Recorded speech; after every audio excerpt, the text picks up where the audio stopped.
ඇත්තටම බුදුරජාණන් වහන්සේගේ ධර්මයෙන් අපි අහලා තියෙනවා බුද්ධ ශාසනය කියලා කියන්නේ මොකක්ද කියලා. බුද්ධ ශාසනය කියලා වදාලේ පද තුනක අර්ථාන්විත ක්‍රියාවක්. ඒ තමයි සබ්බ පාපස්ස කරන සීල ආකාරයෙන් යම්තාක් අකුසල් ඇද්ද කයින් කෙරෙන. යම්තාක් අකුසල් ඇද්ද වචනයෙන් කෙරෙන. ඒ වගේම යම්තාක් අකුසල් ඇද්ද සිතින් කෙරෙන. ඒ සියලුම අකුසල් නොකිරීම තමයි කරගන්න තියෙන්නේ. කරන්න එපා. ඕම් බුදුරජාණන් වහන්සේ ශාසනයට අයිති සිව්වන පිරිසට දුන්නු ශාසනික පණිවිඩය. සබ්බ පාපස්ස අකරණ. සිත කය වචනය මුල් කරලා යම්තාක් අකුසල් ඇද්දේ කිසිවක් කරන්නට අකරණ කියන්නේ කරන්න එපා. කුසලස් උපසම්පදා කුසල් උපදවා ගන්නට කයින් කටයුතු කිරීමේ යම්තාක් කුසල් ඇද්ද වචන කතා කිරීම තුළ යම්තාක් උපදින කුසල් ඇද්ද සිතින් උපදවාගත යුතු යම්තාක් කුසල් ඇද්ද ඒ උපදවා ගන්නට සචිත්ත පරියෝදපණං කොතෙක්ද සිත ඉතිරි නැතුව පිරිසිදු වෙන තුරු රාගයෙන් දේශයෙන් මෝහයෙන් නැමැති අකුසල් මුල් හිත කිලිට කරවන කෙලෙස් ඉතිරි නැතුව ප්‍රහාණය වෙලා සුදු බවට පත් වෙන තුරු කුසල් වඩන්න ඕනේ. නේද? එතකොට කුසල් වඩන්නට කලින් එයා කරන්න තියෙන්නේ මොකද? අකුසල් පාපයෙන් අයින් ඉන්න වලකින්න ඕනේ. එන ඒ තම බුද්ධාන ශාසනං. එතකොට සබ්බ පාපස් අකරණං සිතින් කයින් වචනෙන් රැස්වෙන සියලු අකුසල් නොකළ යුතුයි. කුසලස් උපසම්පදා කුසල් උපදවාගත යුතුයි. ඊළඟට සචිත්ත පරියෝදපණං කොතෙක්ද හිත පිරිසිදු වෙන තුරු. මොකින්ද රාගේ නැමැති කෙලෙසෙන්, දේශේ නැමැති කෙලෙසෙන්, මෝහේ නැමැති කෙලෙසෙන් ප්‍රහාණය වෙලා හිත ඉතිරි නැතුව පිරිසිදු වෙන තුරු කුසල් වැඩි යුතුයි. කායික පිරිසිදු බව පුරුදු කළ යුතුයි. එතකොට වාචික පිරිසිදු බව පුරුදු කළ යුතුයි. මානසික පිරිසිදු බව පුරුදු කළ යුතුයි. බුදුරජාණන් වහන්සේ ඒ පිරිසිදු මේ සිත කය වචනය පිරිසිදු භවයේ අංග සම්පූර්ණ උතුමන් වහන්සේ විදිහට වදාළේ රහතන් වහන්සේ. ඊට අඩු කෙනා අනාගාමී. ඒ පරිපූර්ණ පිරිසිදු බව කරා යන ශ්‍රාවකෙක්. ඊළඟ කෙනා සකදාගාමී. සෝතාපන්න. ධම්මානුසාරී, සද්ධානුසාරී. සද්ධානුසාරී කෙනාගේ පටන් තමයි අර සබ්බ පාපස්ස අකරණං සීල ආකාරයෙන්ම සිත කය වචනේ මුල් කරගෙන මූලික වෙලා රැස් වෙන අකුසල් ප්‍රහාණය කරලා කුසල් උපදවාගෙන සිත පිරිසුදු කරගන්නට මඟ වඩන අය ඉන්නේ සද්ධානුසාරී භවී සිට. එතකොට සම්පූර්ණ වෙන්නේ කොතනද? සිත පිරිසුදු වෙන මාර්ගයේ අවසානයේ අරහත්ත්වයට. ඒ කියන්නේ හිත අපරිසුදු කරන රාගයේ ආසාව, තණ්හාව, ප්‍රේමයේ ආලය, පිපාසයේ, දාහයේ, දැවිල්ල, තෘෂ්ණාව ඉතුරු නැතුව ප්‍රහාණය වෙලා. ද්වේෂයේ, තරහ, අමනාප මේ ද්වේෂය ඉතුරු නැතුව ප්‍රහාණය වෙලා. මෝහයේ, මුලාව, අවිද්‍යාව ඉතුරු නැතුව ප්‍රහාණය වෙන තුරු කායික පිරිසුදු බව දියුණු කළ යුතුයි සද්ධානුසාරී භවයේ සිට. එතකොට සම්පූර්ණ වෙන්නේ අරහත්ත්වයේදී. තේරෙනවනේ? එතකොට ඒ සඳහා බුදුරජාණන් වහන්සේ වදාළේ ශාසනික පණිවිඩයක් වශයෙන් කතා බහ කරන නිසා මුලින්ම අපි කුසල අකුසල ගොඩාක් කතා කළානේ නේද? ඉස්සරහට දැන් අපිට අවබෝධ කළ යුතු ආර්ය සත්‍ය පිණිස දහම් ගැන කරුණු කතා බස් කළ යුතුව තිබුණත් ඒකට තාම සුදුසු බවක් පේන්නේ නැහැ.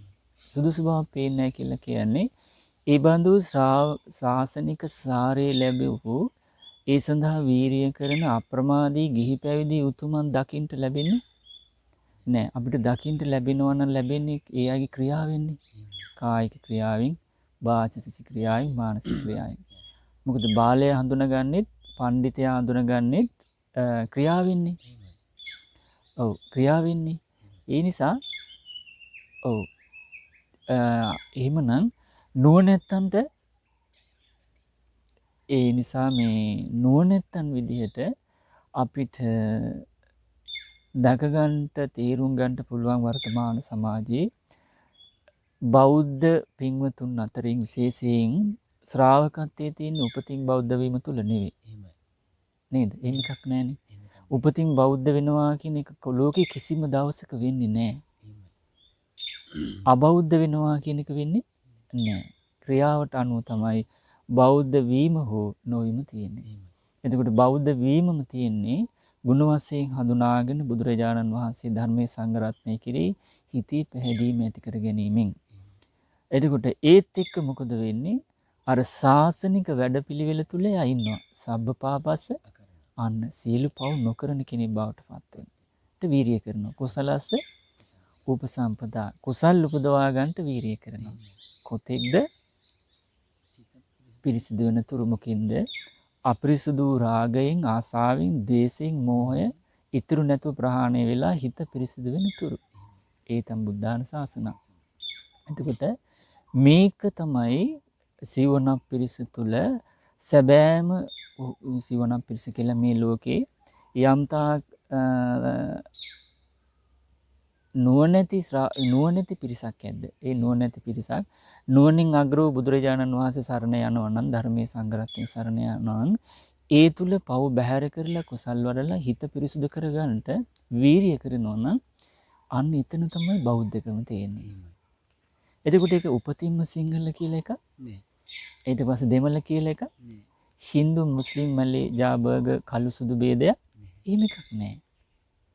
එහෙම එකක් නෑ. නමුත් දැන් වර්තමානයේ අපිට දකින්න ලැබෙන්නේ අම්මා තාත්තා බෞද්ධ නම් හැබැයි උපැන්නෙත් විතරයි සමහර විට සිංහල නම් ඒ දරුවට උපතින්ම ලැබෙනවා අර ආගමේ කොටස්කාරයෙක්. ඒක වෙන්නේ කර්මානුරූපවයි. ඒක ලොකු වාසනා ගුණයක් එක්කෙන්නේ. පුණ්‍ය විපාකයක්.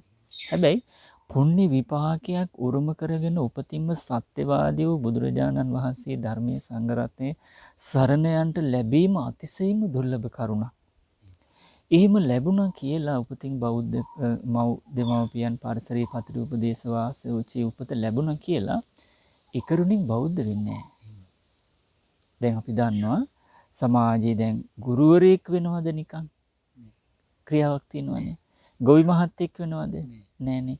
එතකොට ශිෂ්‍යයෙක් වෙනවද නිකන්? වෛද්‍යවරයෙක් වෙනවද නිකන්?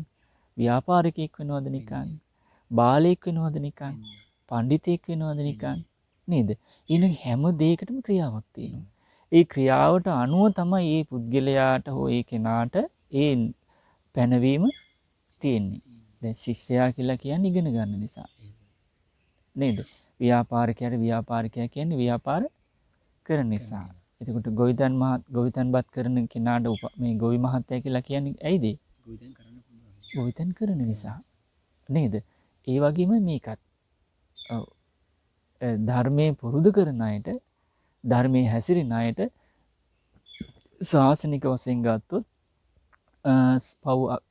පව් වලකින්ට කුසල් උපදවා ගන්නට සිත පිරිසුදු කර ගන්නට ආන්නේ අයට ශ්‍රාවකත්වයේ තුල තියෙන සිවණ පිරිසට භික්ෂු භික්ෂුණී උපාසිකා. එහෙනම් ඒකට ක්‍රියාවක් සම්බන්ධයි. අනේ තිරුවන් සරණ යෑම මාර්ගයේ වැඩිවීමත් කියන කාරණය මත තමයි ශාසනයේ සිවණ පිරිසට අයිති භික්ෂුත්වය හෝ භික්ෂුණී බව හෝ උපාසක බව උපාසිකා බව තියෙන්නේ. ඒකට ජාති කුලමලාගම් ભેද නැහැ. නුවණැත්තන්ට තමයි ඒක සඳහා ඉඩකඩ තියෙන්නේ. ඉතින් ඒ නිසා බුදුරජාණන් වහන්සේගේ ධර්මයෙන් සබ්බ පාපස්සා කරනම් පවෙන් වළකින්ට එහෙමනම් ඉස්සලාම තේරුම් ගන්න පවෙන් වළකින්න කියලා වදාලේ පවත් එක්ක මෙලව පරලොව පව් රැස් වෙලා ගුණා බැඳි කරත්ති ගුණාට පස්සෙන් එනකොට පාසුවක්ද? ඒක බරක් දුකක්. අන්න ඒ වගේ උපතකින් උපතකට සංසාරේ පව් කරපු කෙනාට ගුණා බැඳි කරත්ති පස්සෙන් ඇවිල්ලා දුක උපද්දනවා වගේ අර කරපු පාපී ක්‍රියාවෙන් උපන් පාප කර්මය පිටිපස්සෙන් ඇවිල්ලා ඒ උපතිදී එයාට අහිත පිනිස දුක් පිනිස පවතින කායික මානසික දුක් දුම්නස් උපද්දනවා සතර පායි. ඒ නිසා පවෙන් වළකින්ට කියලා වදාලා. එතකොට පවෙන් වළකින්ට කියලා වදාලේ ඒත් එක්ක මෙලෝ පරලොව කෙනෙකුට දුක් විඳින්න සිද්ධ වෙන නිසා. එතකොට පවෙන් වළකින්ට එහෙනම් සබ්බපාපස්සකරණං කියලා වළකලා තේරුම් අරගෙන එයාට වළකින්ට නම් එයා අකුසලයේ ගැන තේරුමක් තියෙනවා. අකුසල් කරාට පස්සේ මෙලව පරලොව දුක් විඳින්න වෙනවා මේ විදිහට මෙලව පරලොව සතර පාය සංසාරේ කියලා සිහිනුවණක් ඒවට කියන ආදීනව. ආනිසංස නෙමෙයි. අකුසලයට එක්ක තියෙන අකුසලේ ආනිසංස නෙමෙයි ආදීනව. මොකද මෙලව පරලොව සසරේ දුක් විඳින්න සිද්ධ වෙන ස්වභාවය. දුක් විඳින ස්වභාවය ආදීනව. එහෙමනම් බුදුරජාණන් වහන්සේ වදාළේ ඒ විදිහට අකුසල් ගැන ගත්තොත් අකුසල් කළාට පස්සේ මෙලෝ පරලෝ සසරේ ආදීනව විදිහට නිරේ තිරිසන් ප්‍රේත අසුර දුක් විඳින්න සිද්ධ වෙනවා කියන කාරණේ තේරුම් ගත්තොත් එයා අකුසලෙන් වළකිනවා. ඊට පස්සේ කුසල් මොනවද කියලා දැනගත්තොත් කුසල් පුරුදු කරාට පස්සේ ආනිසංස මෙලෝ පරලෝ සැපය පින උපද්දවලා සැපේ සලසනවා. හරියට තමන්ගේ පසුපස්සෙන් එන සෙවණැල්ල වගේ බරක් නැතුව මෙලව පරලව සුගතිය ඉපදිලා සැපේ සලසනවා කියලා නුවණැත්තෙකුට තේරුණොත් ආන්‍යයා කුසල් වඩනවා පින් කර ගන්නවා. එතකොට ඒකට ජාති කුල මලාගම් ભેද නෑ. තියෙන්නේ මොකද්ද? අකුසල් දැන ගන්නවා නම් ආදීනව තේරුම් ගත්තොත් අකුසලින් වැළකීම. කුසල් දැනගත්තොත් කුසල ආනිසංස තේරුම් ගත්තොත් කුසල් පුරුදු කිරීම. ඒක තමයි නුවණින් යුක්තව කරගන්න තියෙන්නේ. එතකොට එයාට නුවණ පාවිච්චි කරලා මෙලෝ පරලෝ යහපත කරා යන්න පුළුවන්කම තියෙනවා. මේ විදිහට වාඩි වෙන්න ලස්සන්ට වාඩි වෙන්න. ඔව් අදික දාන්න. එතකොට එහෙමනම් ඒ කරා යන ගමනේදී අවසාන ඵලය තමයි අන්තිම අවස්ථාව තමයි කවදාකවත් හිත අපිරිසුදු වෙන්නේ නැති වෙන්න. වචන අපිරිසුදු වෙන්නේ නැති වෙන්න. කායික ක්‍රියා අපිරිසුදු නොවෙන්න තියෙන අපිරිසුදු වෙන්න තියෙන අකුසල් මුල් ප්‍රහාණය කරලා පරිපූර්ණ වූ පිරිසුදු බවක් කවදාකවත් සිත කය වචනේ අපිරිසුදු නොවන මට්ටමට පිරිසුදු කර ගැනීම. එහෙනම් මාර්ගය තුල කරන්නේ මොකද්ද? සබ්බ පාපස්සකරණං පව් කරන්ට එපා කුසලස් උපසම්පදා කුසල් වඩන්න සචිත්ත පරියුදපණං කොතෙක්ද සිත ඉතිරි නැතුව පිරිසිදු වෙන තුරු. එහෙනම් හිත අපිරිසිදු වෙන කරුණු ප්‍රහාණය වෙන්න කෙනෙක් වීරිය කළොත් ප්‍රහාණය කරන්නට අවසානයේ මොකද වෙන්නේ? ඒ පිරිසිදු කරලා අවසානයේ පුළුමනින්ම පිරිසිදු වෙනවා. ඒ කියන්නේ ආයේ කවදාකවත් අපිරිසිදු වෙන්නේ නැහැ. ආන්නේ කරා යන්න නම් එහෙනම් ඉස්සෙල්ලා මේ කරා යන ගමනේදී ශ්‍රාවකයන් විදිහට නුවණැත්තන් විදිහට බුදුරජාණන් වහන්සේ වදාළේ සීලය. ත්‍රිවිධ පුණ්‍යක් රාව ගත්තොත් දාන සීල භාවනා. දුකින් නිදහස් වෙන මඟ ගත්තොත් සීල සමාධි ප්‍රඥා. ඉතින් අපි අද කතා කරමු නිවන් මඟට උපකාර කරන සීල සමාධි ප්‍රඥා. ඔව් ඒකෙදී ඒ සීලය බුදුරජාණන් වහන්සේ වදාලා සීලය කියන්නේ හික්මීම. හික්මිනන කාරණා ගෙහිපෙමුතුන්ට ඉස්ලාම් දේශනා කළේ ශාසනය පටන් ගන්න සීලෙ මොකෙන්ද? පංච සීලෙන්. ඊළඟට ආජීවට්ටමක සීලෙන්. කයෙන් වචනයෙන් රැස් වෙන පව් අකරණම් කරන්න එපා කියවනේ. ඔන්න පළවෙනියටම කයෙන් වචනයෙන් රැස් වෙන පව් ප්‍රධාන කරුණු 5කින් වැළැක්වුවා. ඒකට පංච දුස්චරිතය වැළැක්වුවා. ඊළඟට තව ටිකක් ඉස්සරහට යනවා කය වචනේ රැස් වෙන පව් වලදී ආජීව අටමක සීල වශයෙන් ගිහි ගෙදර ඉන්න අයට. ඊළඟට තවදුරටත් කයින් රැස් වෙන පව් බැහැර කරන්නට තවදුරටත් බුදුරජාණන් වහන්සේ ඉස්සරහට කියා දෙනවා අටාංග උපෝසත සීල වශයෙන්. තවත් එතකොට කය වචනේ පිරිසුදු වෙලා යනවා. ඊට පස්සේ තවදුරටත් බුදුරජාණන් වහන්සේ කියා දෙනවා කය වචනේ පිරිසුදු කරගන්නට නවාංග උපෝසත සීල වශයෙන්.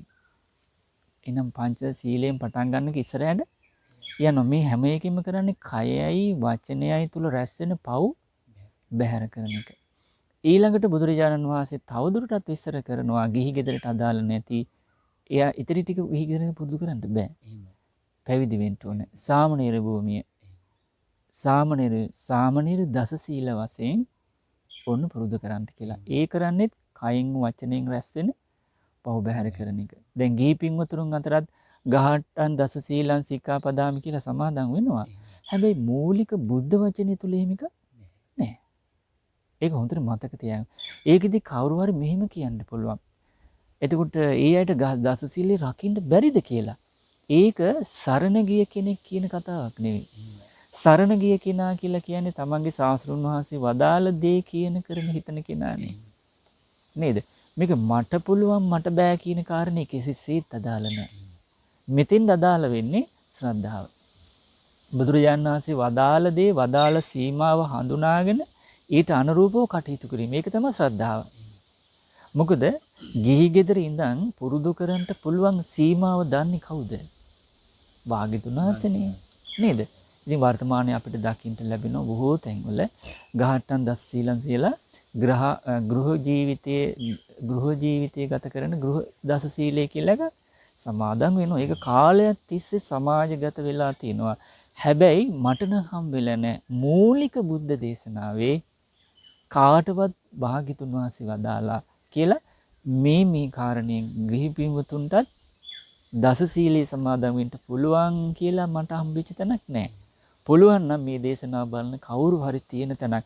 හැබැයි අටුවා ටීකා ටිප්පණි වැඩ මූලික බුද්ධ වචනේ තුල තියෙනවා නම් අපිට කියන්න. මොකද ශ්‍රාවකයෝ කියලා කියන සුගතයන් වහන්සේ ධර්මරාජයන්න් වහන්සේ කියන කරන හිතන අයනේ. නේද? ඒක මේ කාටවත් අභියෝග කරනවා නෙවෙයි. මෙතෙක් කල් කළා ඒ නිසා අපි කරන්න ඕනේ කියලා එහෙම එකකුත් නෙමෙයි මේ. නේද? ශ්‍රාවකයෝ නම් සිදුරක් තියෙන්න බෑනේ. ඊළඟට කය වචනේ තවදුරටත් පිරිසුදු කරන්න සාමණේර දස සීලය ඊළඟට දේශනා කළේ මොකද්ද? උපසම්පදා 227ක් සිල්පද. තවදුරටත් කය වචනේ සංවර කරගන්න සීල වශයෙන් ආර්ය අෂ්ටාංගික මාර්ගයේ නිවනට රාග දේශ මොහ නැමැති ගින්න නිවන මාර්ගයේ සීල කය වචන සංවරය පිණිස පනවපු සීලමය වැඩපිළිවෙල මේකයි. එතකොට එහෙනම් කය වචනේ ගොඩාක්ම සංවර වෙන්නේ කයින් වචනයෙන් නිවන් මඟට බාධා වෙන පලිබෝධ ගොඩාක් දුරට ප්‍රහාණය වෙන්නේ වලකිලා තියෙන්නේ පාලනය වෙලා තියෙන්නේ පංච සීලයෙන්ද ආජීවට්ටමක සීලයෙන්ද ආජීවට්ටමක සීලයෙන්ද අට්ඨාංග උපෝසත සීලයෙන්ද අට්ඨාංග උපෝසත සීලයෙන් අට්ඨාංග උපෝසත සීලයෙන්ද නවාංග උපෝසත සීලයෙන්ද නවාංග උපෝසත සීලයෙන්ද සාමණේර දස සීලයෙන්ද සාමණේර දස සීලෙන් සාමණේර දස සීලයෙන්ද උපසම්පදා ප්‍රාතිමෝක්ෂ සංවර සීලයෙන්ද ප්‍රාතිමෝක්ෂ සංවර සීලෙන් තමයි නිවන් මඟට උමනා කරන වේගවත් වූ කායික වාචික පව් බැහැරවීමක් තියෙන්නේ සීල වශයෙන්. එතකොට මේ සිල්පද පනවන්ට බුදුරජාණන් වහන්සේ කරුණු කාරණා කීපයක් දේශනා කළා. එතකොට සීලයක් සිල්පද පංච සීලය ආජීවට්ටමක සීලය අට්ඨාංග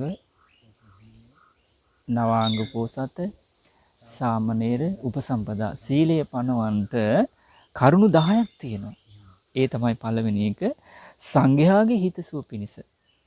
ප්‍රාතිමෝක්ෂ සාමණේර උපසම්පදා ගත්තොත් සංඝයාගේ හිතසුව සැපය යහපත පිණිස තමයි සීලය පනවලා තියෙන්නේ. එතකොට ඒකෙදි ගත්තොත් එහෙනම් දැන් සාමණේර උපසම්පදා භූමිය තමයි පැවිද්ද තියෙන්නේ.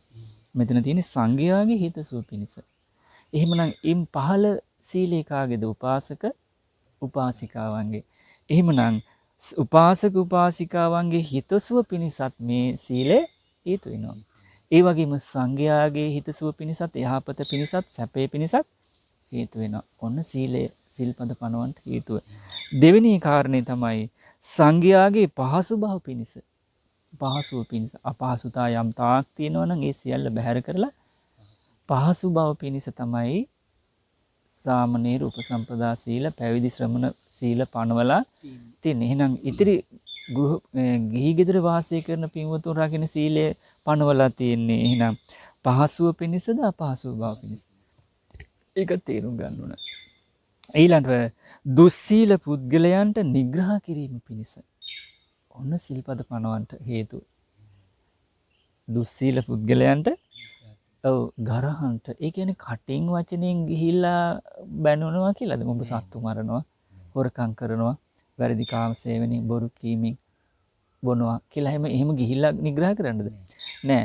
එතකොට සිල් රකින්න කෙනා ලෝකේ ප්‍රශංසා ලබනවනේ නෝනැත්තන්ගෙන්. එතකොට සිල් නොරකින්න කෙනා නෝනැත්තන්ගෙන් සාදු සම්මත සමාජයෙන් ගැරහීමට ලක් වෙනවා. තේරුණා නේද? ඒක බොහොම තැන්වල අපිට පේනවා. ප්‍රශංසා ලබන්නේ නැහැ. එහෙමනම් මේ සීලය පනවන්නේ දුස්සීල පුද්ගලයන්ට නිග්‍රහ කිරීම පිණිසයි. ගිහි වේවා, පැවිදි වේවා. තේරෙනවනේ? සිල්පද පනවන්නේ බුදුරජාණන් වහන්සේ එහෙනම් දුස්සීල පුද්ගලයන්ට නිග්‍රහ ගරහීම පිණිසයි තියෙන්නේ. එහෙනම් එහෙමේකුත් තියෙනවා. වර්තමානයේ කතාබස් නොකලට. දැන් වර්තමානයේ සංඝයාගේ හිතසුව පිණිස කියලා මේ වදාළ බුද්ධ වචනයට අනුව සීලේ පනවන්ට මේ හේතු වෙච්ච කරුණු වර්තමාන සමාජයේ ගිහි පැවිදි දෙපාර්ශ්වය තුලම අඩුවක් දකිනවා. මොකද ගිහි පැවිදි පිරිස ප්‍රමාදිනේ ශ්‍රාවකයන් විදිහට සාස්ත්‍රුන් වහන්සේ වදාළ විදිහට මාර්ගයේ ගමන් කරලා පැවිද්දන් රහත් නිකලෙස් වෙන්න කියලා වදාලා. උපාසක උපාසිකාවන්ට අනාගාමී වෙලා ඒ දුක අවසන් වෙන්න කියලා. එහෙම කටයුතු කරන අප්‍රමාදී ගිහි පැවිදි බහුතර පින්විතුන් පිරිසක් දකින්න ලැබෙනවද? නැහනේ. නැති නිසා එහෙමනම් මේ සීලය කරුණු 10ක් පිනිස අනුග්‍රහය පිනිස දේශනා කියලා කියන කාරණය සාසනික වැඩපිළිවෙල තුල ශ්‍රාවකයන්ගේ ජීවිත තුලින් ඉස්මතු වෙන්න ඕන කාරණයක් නේද? එතකොට ශ්‍රාවකයන් තුල දුස්සීලයි ඉන්නවා නම් මොකද වෙන්නේ? මේ සිල්වත් පිරිසක් ඉන්නවා නම් මග වඩන පිරිසක් ඉන්නවා නම් ඒ අයගේ හිතසුව පිණිස පවතිනවා. ඒක අත්දකින්නවන්නේ සංඝයා සමගි නිසා. එතකොට සංඝයා සමගි නිසා සංඝයාගේ පහසුව තියෙනවා. ඒක හරියට. ඒකට සීලයේ ආනිසංස තියෙනවා. හේතු තියෙනවා. එතකොට දුස්කීල පුද්ගලයන්ට නිග්‍රහ කිරීම සිල්වත් සංඝ පිරිසක් නම් අප්‍රමාදී සංඝ පිරිසක් නම් ඉන්නේ ඒ බවත් අත්දකින්න නැද්ද? අප්‍රමාදී පිරිස අතර නැද්ද? එතකොට ප්‍රමාදී පිරිසක් අතර එහෙමනම් එතකොට බුදුරජාණන් වහන්සේ වදාළේ සිල්පත පණවන්ට හේතුව පළවෙනි කාරණේ සංඝයාගේ හිතසුව පිණිසයි. ඒ වගේම ඒක ගිහි පැවිදි දෙපිරිසටම අදාළයි. දෙවෙනි කාරණේ පළවෙනි හිතසුව පිණිස සංඝයාගේ පහසු බව පිණිස. ඒක ගිහි පැවිදි දෙපිරිසටම අදාළයි. ඊළඟ දුස්සීල පුද්ගලයන්ට නිග්‍රහ කිරීම පිණිස. තේරුණානේ? එතකොට ඒ කාරණේ සිද්ධ වෙන්නේ අප්‍රමාදී මගවඩන පිරිස තුල මිස ප්‍රමාදී අය තුල නෙවෙයි. ඔක්කොම ප්‍රමාදී නම් එතකොට ප්‍රමාදී අය තමයි අකුසලයට ඉඳුරන් අසංවර වෙලා නීවරණ වැඩිලා ගිහිල්ලා දුස්සීලකමට වැටෙන්නේ. අසමාහිත නීවරණ වැඩෙන ජීවිතයට වැටෙන්නේ. දුෂ්ප්‍රාඥ මුලා වෙච්ච කෙලෙස් සහිත ජීවිතයට වැටෙන්නේ ප්‍රමාදී අය. තේරුණානේ? එතකොට ප්‍රමාදී පිරිස අතර එහෙනම් පිරිස අතරේ දුස්සීල පුද්ගලයන්ට ගරහනවා කියන කාරණයක් සිද්ධ වෙන්නේ නැහැ. එහෙනම් ඒක වෙන්නේ කාහ තුලද? අප්‍රමාදී ගිහි පැවිදි සිල්වතුන් අතර තමයි ඒ කාරණේ සිද්ධ වෙන්නේ. ප්‍රියශීලී භික්ෂූන්ගේ පහසු විහරණය පිණිස. ප්‍රියශීලී භික්ෂූන්ගේ පහසු විහරණය පිණිස තමයි අරසාරාණීය ධර්ම වාග්ය අපි කලින් කතා කළේ. එතකොට එකම ඉලක්කයෙන් කටයුතු මග වඩන පව් බැහැර කරලා කුසල් වඩලා හිත පිරිසුදු කරගන්නට වීරිය කරන භික්ෂුන් වහන්සේලාගේ ආකල්ප සම්පatti එකිනෙකාට මෛත්‍රී සහගතව තමයි පවතින්නේ. එකිනෙකා කෙරෙහි කරුණා මෛත්‍රියෙන් තමයි පවතින්නේ. එතකොට ඒ මෛත්‍රී කරුණාවෙන් නිවන් මඟ වඩන අප්‍රමාදී ගිහි පිරිසත් එහෙමයි. ඒ අය තුලත් ආකල්ප සම්පත්තියෙන් සමානයි. එකිනෙකාට ප්‍රිය මනාපයි. එහෙනම් ප්‍රියශීලී භික්ෂුන්ගේ පහසු විරණය පිණිස සිල්පද පැනවුවා. ඊළඟට මෙලවදී පැමිණිය හැකි දුක් දුරු කිරීම පිණිස මේ ජීවිතේ පව් කිරීමත් එක්ක යම් දුකක් එනවනම් කායික මානසිකව ඒවා දුරු කරන්න තමයි සිල්පද පනවලා තියෙන්නේ. දැන් පංච දුස්චරිතය ගත්තොත් භය වෛරය ඇති වෙන කරුණු පහක් තියෙනවා. බුදුරයන් වහන්සේ වදාලා සත්තු මරනවා නම් ඒක Tamanට බය වෛරය උපදින්න කාරණා. හොරකම් කරනවා නම්, වැරදි කාම සේවනයේ යෙදෙනවා නම්, බොරු කියනවා නම්, මද්ද්‍රව්‍ය මත්පැන් පානය කරනවා නම් ඒක Tamanට බය ඇතිවෙන්න වෛරයක් තව අනුන්ටත් Tamanටත් වෛර උපදින්න කාරණයක්.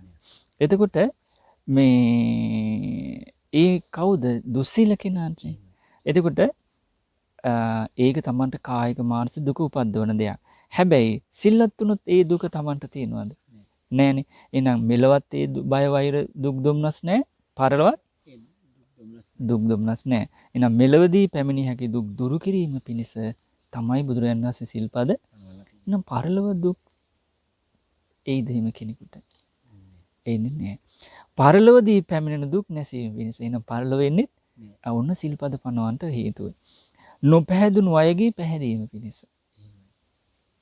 එහෙනම් සිල්පද පනවන්නේ නොපැහැදුණු අයගේ පන්සිල්, ආජීවට්ටමක සිල්, අටාංග, නවාංග, සාමණේර උපසම්පදා සිල් පනවන්නේ මොකටද? නොපැහැදුණු අයගේ පැහැදීම පිණිස. ඊළඟට පැහැදුණු අයගේ වඩාත් පැහැදීම පිණිස. ඔන්න සීල්පද පනවන්නට හේතුව. සද්ධර්මයේ චිරච්ඡිතිය පිණිස. ඒ කියන්නේ ස්වාක්ඛාත සම්දිට්ඨික අකාලික එහිපස්සික ඕපනායක පච්චත්ත වේදිතා බොහෝ කියන ගුණ 6කින් යුතු උතුම් වූ ශ්‍රී සද්ධර්මයේ බොහෝ කාලයක් දෙවි මිනිසුන් අතර පවතිනට උපකාරක අංගයක් විදිහට තමයි සිල්වත් බව සිල්පද පනවන්නේ. ඊළඟට විනයානුග්‍රහය හික්මීමට අනුග්‍රහය පිණිස. තේරෙනවනේ? නිවන් මාගේ හික්මෙන්ට රාගයේ, දේශේ, මෝහ නැමැති අපරිසුදු අකුසල් කෙලෙස් දුරු කරන්නට නිවන් මඟට අනුග්‍රහ පිණිස තමයි කය වචනේ පිරිසුදු කරගෙන ඉතිරි නැතුව සමාධියට අනුග්‍රහ පිණිස, ප්‍රඥාවට අනුග්‍රහ පිණිස, ඒ වගේම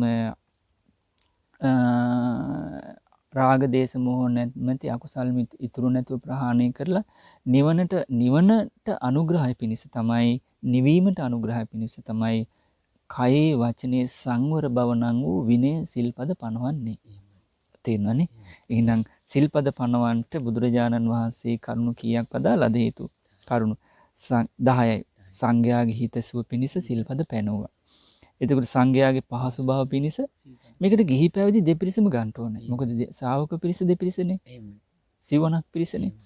ඒතකොට සංඝයාගේ කියලා කිව්වට සංඝ කියන විදිහ පිරිස. ඊළඟට දුස්සීල පුද්ගලයන්ට ගරහන්ට නිග්‍රහ කරන්නට, ප්‍රියශීලී පුද්ගලයන්ගේ පහසුව පිණිස. ඊට මෙලොවදී පැමිණි හැකි දුක් දුරු කරන්නට, ඊළඟට පරලොවදී පැමිණෙන දුක් දුරු කරන්නට, නොපැහැදුණු අයගේ පැහැදීම පිණිසත්, පැහැදුණු අයගේ වඩාත් පැහැදීම පිණිසත් සද්ධර්මයේ බොහෝ කාලයක් පවතිනට උපකාර ඉලක්ක විලත්, ඒ වගේම නිවන් මඟට රාග දේශ මොහ නැමැති ගින්න අකුසල් කෙලෙස් ප්‍රහාණයට උපකාරක අංගයක් විදිහට සිල්පද පැනවුවා. එතකොට ඒ බුදුරජාණන් වහන්සේ වදාළ මේ ශාසනයේ සිවණ පිරිස, භික්ෂු භික්ෂුණී, උපාසක උපාසිකා. එතකොට සිවණ පිරිසේ සංඝයා තමයි නිවන් කෙලෙස් ප්‍රහාණය කරන කෙලෙස් යුද්ධයේ ඉහළින් මුලින්ම ඉන්නේ. ඒ අයට මේ ජීවිතේ සාරිපුත්ත මොග්ගල්ලාන කේමා උප්පලවන්නා භික්ෂුණීන්ගේ උපමාවෙන් නිකලෙස් වෙන්න ඇඳිවත හිසගිනිගත් උපමාවෙන් අප්‍රමාදීව වීරිය කරන්නට කියලා වදාළා. එතකොට උපාසක උපාසිකාවන්ට චිත්ත ගෘහපති හත්තාලක උග්ග නන්දමාතා කුජුත්තරා වගේ අනාගාමී වෙලා ඒ දුක අවසන් කරන්නට ඇඳිවත හිසගිනිගත් උපමාවෙන් අකුසල් ප්‍රහාණය කරලා කුසල් පුදවා ගන්නට වීරිය කරන්නට කිව්වා. එතකොට එහෙනම් ඒ කරා යන මඟ මොකද්ද? කල්යාණ මිත්‍ර ඇසුරේ කල්යාණ ධර්මයේ ශ්‍රවණය කළා, නුවණින් කල්පනා කරලා දස කතාවෙන් අනුග්‍රහ ලැබමින් ශ්‍රද්ධාව දියුණු කිරීම. ඔන්න සීලය. පංච සීලය, ආජීවට්ටමක සීලය, අට්ඨාංග උපෝසත සීලය, නවාංග උපෝසත සීලය, සාමණේර දස සීලය, උපසම්පදා දස සීලය. එතකොට මේක තමයි අර කරුණු 10 ආනස ඉලක්ක කරගත්ත සීලය. එතකොට මේ සිවණ මේක ආරක්ෂා කරන්නේ කවුද? ශ්‍රාවකයෝනේ. ශ්‍රාවක කියන්නේ සිවණ පිරිස. බුදුරජාණන් වහන්සේ වදාලා මේ මහා සමුද්‍රයේ පිහිටි ජල මහා සමුද්‍රය කියලා කියන්නේ විශාල ජලස්කන්ධයකින් තමයි හැදිලා තියෙන්නේ. ඒක හරිනේ. එතකොට මේ මහා සාගරයේ තියෙන මහා ජලස්කන්ධය කවදාවත් වෙරළ ඉක්මවා යනවද? ඉක්මවා යන්නේ නෑ. අන්න ඒ වගේමයි කියනවා බුදුරජාණන් වහන්සේ වදාළා පින්වත් මහණෙනි මා විසින් ශ්‍රාවකයන්ට ඒ කියන්නේ අර නිවන හිත ඉතුරු නැතුව පිරිසිදු කරගන්නා ඉලක්කයේ තෙක් පනවපු සිල්පද අර පිළිවෙල මතකනේ. මා විසින් පනවපු ගිහි පැවිදි වශයෙන් පනවපු සීලය සීලයත් ඒ වගේ කියනවා. අර මහා සාගරයේ ජලය බෙරළ ඉක්මවා යනවද? අන්න ඒ වගේ මාගේ ශ්‍රාවකයන් ඒ රකින්න ඉන්න සීමාවේ ඉඳගෙන සිල්පද ඉක්මවා යන්නේ නැහැ කිව්වා. මහා සාගරයේ ජලය වෙරළ ඉක්මවා යන්නේ නෑ වගේ. ගිහි ශ්‍රාවකයන්ට නම් පන්සිල් ආජීවට්ටමක අට්ඨාංග නවාංග සාමනීර උපසම්පදා. ගිහි අයට තියෙන නවාංග උපෝසතේ දක්වා. එතකොට මේවා තිබ්බට රකින්න බෑ. බොහෝ දෙනෙක් කරන්නේ ඒක නෙවෙයි. තියෙනවට රකින්න යනවා. එහෙම වෙන්නේ නෑ. පංචශීලයේ හොඳට ආරක්ෂා පංච දුස්චරිතය හඳුනාගෙන පංච දුස්චරිතයේ තේරුණොත් තමයි එයාට පන්සිල් රැකීමේ අවශ්‍යතාවය තියෙන්නේ. අන්න එතකොට තමයි එයා පංචශීලයේ ආනිසංස කල්පනා කරලා පංචශීලයට එන්නේ. දැන් ගොඩාක් දෙනෙක් පන්සිල් රකින්නවා කියලා කිව්වට රැකිනව අඩුයිනේ. මොකද රැකින්න ඕන කරන මුල අඩුයි. හේතුව මොකද්ද? පංච දුස්චරිතයවත් හරියට දන්නේ. පංච දුස්චරිතයත් එක්ක මෙලව පරලව තියෙන අර බය වෛර දුක උපද්දවන ආදීනව තීරිලත් නෑ. ඒ නිසා පංච සීලයට එන්න තියෙන ඉඩකඩ අවස්ථාව අඩුයි. නේ? අඩුයිනේ.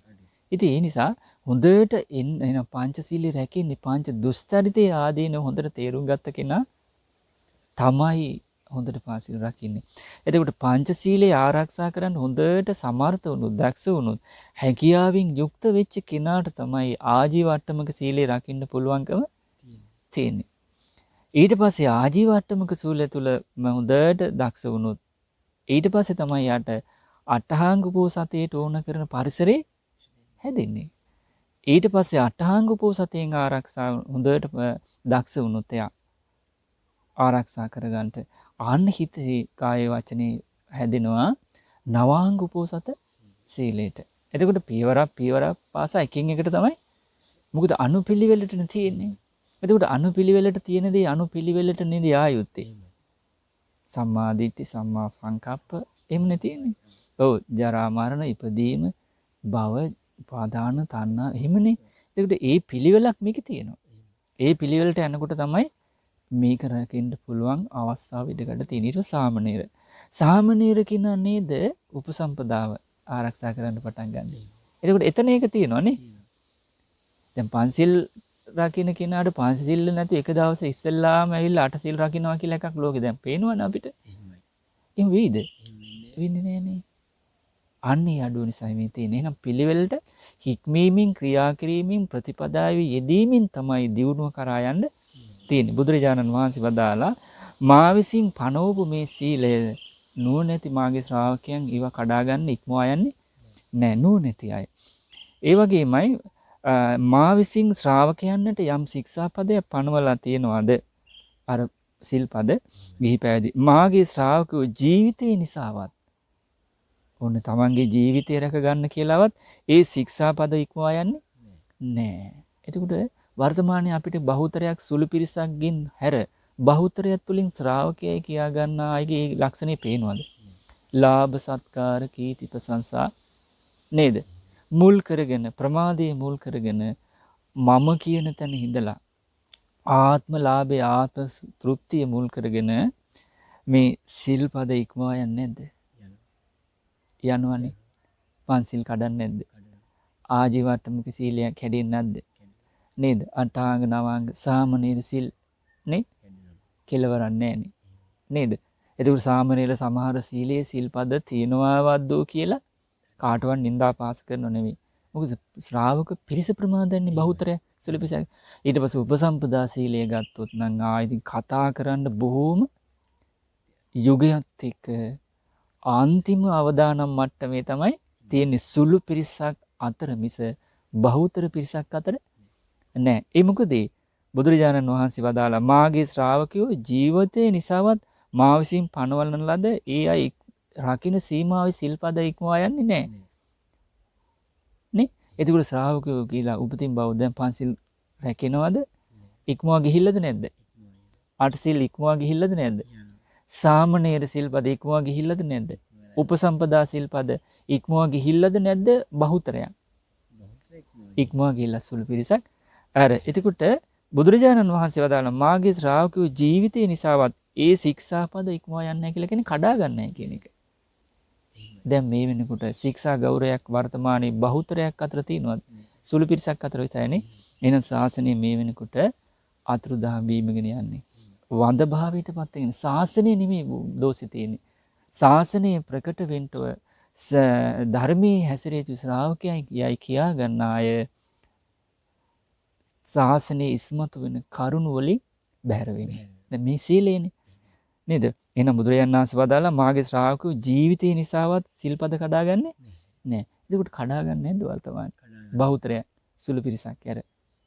ඒ මොකද ශ්‍රාවකත්වයේ දෝෂේ. දැන් අපිට දකින්න ලැබෙනවා මේ ඇතැම් ගිහි පින්වතුන් පවා බෞද්ධ පින්වතුන් ධර්ම විනය දන්න හැබැයි ධර්මයේ හැසිරෙනවත් දන්නේ නැහැ. ඒකට එහෙම කිව්වට දැන උගත් අය ආචාර්ය මහාචාර්ය බහුතර බෞද්ධ පින්වතුන් කතා බහ කරනවා. වර්තමානයේ අය කතා කරන්නේ මේ ගිහි පින්වතුන් අය ගැන විතරයි. ගිහි පින්වතුන් ඒ අය ගැන නෙමෙයි කතා කරන්නේ. මේ භික්ෂුන් වහන්සේලා සම්බන්ධයෙන් නම් කතා කරන්න සමහරක් ගැන නම් කතා කරන්න දෙයක් නැහැ කියනවා. එතකොට ගිහි පින්වතෙක් නම් තමන් ගැන කතා කරන්න දෙයක් තියෙනවද? ඒක නේද ඉස්සලා බලන්න ඕනේ. දැන් මේ නපරේසං විලෝමානි නපරේසං කියන අනුන් කරන කියන දේවල් තමන්ට වැඩ නෑ. තමන් කරන කියන දේවල් තමයි තමන් බලා ගන්නවා කියන බුද්ධ වචනේනේ. නේද? ඒකනේ. නමුත් දැන් අනුන්ටගේ පැත්තට තමයි කන්නඩිය අල්ලන්න යන්නේ. ඒක මෙහෙම සාධාරණයි. තමනුත් අප්‍රමාදී වෙලා නේද? මේ බුද්ධ ශාසනේ නගා සිටවන්ට අභිවෘද්ධිය පිණිස සිහිනුවණින් යුතු මෛත්‍රී කරුණාවෙන් යුතු කරුණා ගුණයෙන් යුතු කරුණු පෙන්වා දීමක් නම් කරන්නේ ශාසනයේ අභිවෘද්ධිය පිණිස ශ්‍රාවකෙක් විදියට. ඒක හොඳයි. මොකද දැන් සතර අගතිය නෑනේ. පෞරස් වෙන්නේ. ඒක කළ යුතුනේ. සුදුසු කලට සුදුසු දෙයක්ම හෘදයාංගරව මෛත්‍රී සහගත සිතින් සත්‍ය කතා කළ යුතුයි. ඒකනේ කරන්නේ. නමුත් වර්තමානයේ ඒක වෙනව අඩුයි. නේ? වෙනව අඩුයි. එහෙනම් බුදුරජාණන් වහන්සේ වදාලා මාගේ ශ්‍රාවකයෝ ජීවිතේ නිසාවත් තමන් සමාදන් වෙලා යන ශික්ෂාපද ඉක්මවා යන්නේ නැහැ කියන්නේ කඩාගන්නේ නැහැ. ඔන්න සාස්ෘණ වහන්සේ. ඒ නිසා පින්වත් මහණනි මා විසින් ශ්‍රාවකයන්ට ඒ කියන්නේ සිවණ පිරිසට යම් ශික්ෂාපදයක් පනවලා තියෙනවද? පංච සීල වශයෙන් ඉක්මිය යුතු ආජීව අට්ටමක සීල වශයෙන් අට්ඨාංග උපෝසත වශයෙන් නවාංග උපෝසත වශයෙන් සාමණේර දස සිල් වශයෙන් උපසම්පදා ප්‍රාතිමෝක්ෂ සංවර සීල වශයෙන් යම් ශික්ෂාපද පනවලා තියෙනවා නම් ඒ සීමාව තුළ ඉන්න ඒ පිරිස ගිහි පැවිදි පිරිස මාගේ ශ්‍රාවකයෝ ජීවිතය නිසාවත් ඒ ශික්ෂාපද ඉක්මවා යන්නේ නැද්ද? මේක තමයි කියලා කියන බුදුරජාණන් වහන්සේ වදාළ මේ බුද්ධ ශාසනයේ තියෙන ආශ්චර්ය අద్භූත කාරණයක් කියනවා. ඒ කියන්නේ ශාසනයේ ශ්‍රාවකයන්ට පනවලා තියෙන සිල්පද කඩා ගන්න නැති එක ආශ්චර්ය අద్භූත කාරණයක්. ආශ්චර්ය බව තියෙනවා. හැබැයි අద్භූත බව නෑ නේද? දැන් අద్භූත සූත්‍රවල තියෙන අර මජ්ක්‍ධිම නිකායෙම ඒවා භාග්‍යතුන් වහන්සේගේ ජීවිතයට පමණක් සීමා වෙන කරුණුනේ. තුසිතෙන් දෙවියන්ගේ ආරාධනාවෙන් කවුරුත් අනිත් කාද? පස්මහා බැලුම් කවුරුත් එහෙම කළාද? මානුෂ ලෝකේ සිල්ලත්ම අම්මගේ තාත්තගේ කාලයේ දීපේ කුලේ බැලුවද? සිල්ලත් අම්මගේ එහෙම බැලුවද? එතකොට ඒවා භාග්‍යතුන් වහන්සේට ආවේනිකනේ ඒවා අద్භූතයි. හැබැයි ආශ්චර්ය බව කියලා කියන්නේ එහෙම එකක් නෙවෙයි. ඒක තියෙන්න පුළුවන්. හැබැයි මේකෙදි තව කෙනෙකුගේ ජීවිතේට තියෙන්න පුළුවන්. එතකොට නමුත් මෙතන බුදුරජාණන් වහන්සේ වදාළනවා මේ ශාසනයේ ශ්‍රාවකයන් ශාස්ත්‍රුන් වහන්සේ වදාළ සිල්පද රකින්න සීමාව විඳගෙන ඒවා කඩා ගන්න නැතුව ඒ තුලම ඉන්නවා නම් කාය ජීවිත අපේක්ෂා අත්හැරලා සිල්පද ආරක්ෂා කරනවා නම් ඒක මේ බුද්ධ ශාසනයේ පවතින ආශ්චර්ය ඒ වගේම අద్භූත අනිතන අద్භූත කියන ඒක අద్භූත කාරණයක්. එතන අద్භූත කියන කාරණය ලෝකෙදී බුදුරජාණන් වහන්සේ දේශනා කරන්න හේතුව තමයි තවත් ආගමික මතදරන ආගම් වාදයෙන් සක්කාය දිට්ඨියේ ඉඳලා කෙලෙස් සහිතව ආගම් නිර්මාණය කරපු අය ලෝකෙ ඉන්නවනේ ශාස්ත්‍රවරු. ඒ අගේ ශ්‍රාවකයොත් ඉන්නවනේ. නේද? එතකොට ඒ අය සිල් රකින්නවා කියලා කරනවා නික. නේද?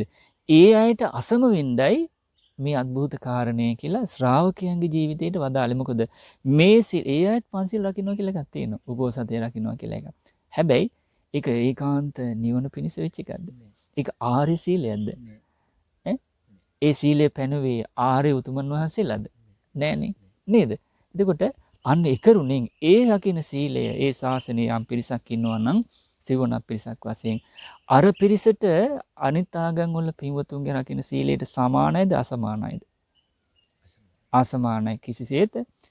ඒක අద్භූත කාරණයක් නේ. ලෝකයාට අద్භූත කාරණයක් දුකින් නිදහස් වෙන පිරිසක් වශයෙන් රකින්න සීලය ඒ ශාසනයේ විතරනේ ඉන්නේ. එතකොට ලෝකයාගේ සාමාන්‍ය සීලයට අදාළද? නෑ, අසමානයි, අద్භූතයි. ඒක ඒ පිරිසට පමණයි. ශාස්ත්‍රුන් වහන්සේට පමණක් සීමා වෙන කරුණු වගේ. එතකොට එහෙමනම් අපි තේරුම් ගන්න සිල්පද පනවලා තියෙන මේ කාරණේටයි.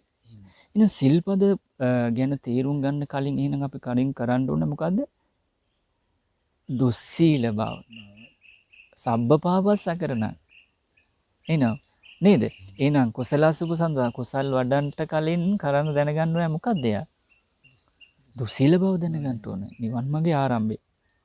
දුකින් නිදහස් වෙන මාගේ ආරම්භය සීනුවනි මුල. අකුසල් මොනවද? කළොත් මෙලෝ පරලෝ විඳින්න දෙක් වෙන සිද්ධ වෙන භයානක කිරණ මොකද්ද? නේද? ඒකනේ දැන් නේද? එතකොට ඒකෙන් කුසලසුප සම්පදා සීලේ පැත්ත තමයි අපි මේ කතා කළේ. එහෙනම් සීලයට එන්න නම් දුස්සීලකම අකුසලේ දැනගන්න ඕනේ. නේද? එහෙනම් සීලය ගැනත් අපි ටිකක් කතා කළා. දැන් දුස්සීලකම ගැන කතා කරමු. මොකද්ද පංච දුස්චරිතය? දැන් ඉස්කෝලේ යන කාලේ පාණාතිපාතා වේරමණී සික්ඛාපදං මොකද්ද කියලා දන්නේ නැහනේ. සමහර අය සිංහලෙන් දන්නවා. හැබැයි ඒ සිංහලෙන් දැනගත්තත් ඒකේ අර්ථය දන්නේ විභංගේ විස්තර කරලා තේරුම් ගන්න දන්නේ නැහැ. නේද? දැන් එක අම්මා කෙනෙක් මීට අවුරුදු 18කට කලින් ඒ ස්වාමීන් වහන්සේ අපි බණ අහනකොට කිව්වා ඔය වවුනියාව පැත්තේ ඒ ස්වාමීන් වහන්සේ බණ කියනකොට කිව්වා මේ අපේ පන්සලේ විහාරස්ථානයේ උපාසකම්මලා මාගේ සිල්පද රකින්න හැටි මං ඇහුවා කිව්වා. උපෝසතේ දවසේ කොහොමද භාෂා 9ක් දන්නවා කිව්වා ඒ ස්වාමීන් වහන්සේ. රටවල් ගානකට ගිහිල්ලා බණ කියලා තියෙනවා කිව්වා. ඔය වගේ ලොකු විස්තරයක් කිව්වා. එතකොට ඇහුවා කිව්වා උපාසකම්මලා ගේ මං කාරණයක් අහනවා. මොකද්ද? ඔන්න සිල්පද ගැන අහනවා. පාණාතිපාතා වේරමණී සික්ඛාපදං සමාදියාමි. දැන් අද සමාදන් වෙච්ච සිල්පදයන් උපෝසතේ දාසේ. ඒ කියන්නේ මොකද්ද? සතුන් මැරීමෙන් වැළකීම. ඕක ඉතින් කාරුත් කියනවනේ. හැබැයි ඔකේ අර්ථය ඇතුළේ විස්තර කරලා තේරුම් ගන්න දන්නේ නැහැ. හරි කිව්වා. ඊට පස්සේ අදින්නා දානා වේරමණී සික්ඛාපදං සමාදියාමි. දෙවෙනි සිල්පදේ. ඊට පස්සේ උපාසක අම්මලාගෙන් ඇහවලු ඒකේ තේරුම මොකද්ද කියලා. එතකොට එක අම්ම කෙනෙක් කියනවලු ස්වාමීන් වහන්සේ මම දැන් අවුරුදු 35ක් සිල් සමාදන් වෙලා ඉන්නේ. එතකොට මම මේ සිල්පදේ රකින්නේ මේ විදිහට. කවදාකවත් මං ඇද කන දේවල් කන්නේමින් වැළකී වාසය කරනවා. අදින්නා දානනේ ඇද. දැන් එතකොට මේ අම්මා හිතාගෙන ඉන්නේ ඇද කන දේවල් වලින් වැළකී වාසය කිරීම තමයි අදින්නා දානා වේරමණී සික්ඛාපදං කියලා කියන්නේ. එතකොට එහෙම කියලා ඒ ස්වාමීන් වහන්සේ අපිත් එක කියලා hina වුණා. හැබැයි මට ඇතුනේ hina වීම නෙමෙයි සංවේගයක්. එතකොට දැන් රටවල් 9ක බණ කියන්ට රටවල් ගානක බණ කියන්ට යන කෙනෙක්. එතකොට භාෂා 9ක් දන්න කෙනෙක්. එතකොට පන්සලට එන දායක පින්වතුන්ගේ සිල් ගන්න අයගේ දහම් දැනුමට උපකාර කරන්න ඕන කවුද? පන්සලේ ඉන්න කෙනානේ. කාටවත් නින්දා අපහාස කරනව නෙමෙයි. නේද? එතකොට දැන් මේ අම්මාට ඒක ඇහිලා නැති නිසානේ සමහර විට මෙහෙම කියන්න හේතුව. නේද? එහෙමනම් ඒකට වග කියන්න ඕනේ ධර්මී කියා දෙන්න ඉන්න අයගේ අඩුව නිසා. හරියට පොය දවසට ශ්‍රාවකයන්ගේ පැවිද්දන්ගේ ස්වභාවය තමයි පොය දවසට අනිත් අයට ධර්මයේ කියා දෙන එක. දැන් අද ඒක වෙනවද? බොහෝ දුරට වෙනවා අඩුයිනේ. ඒත් එක ඒ අඩුව දැන් නැත්තටම නැති වීගෙන යනවානේ. නේ?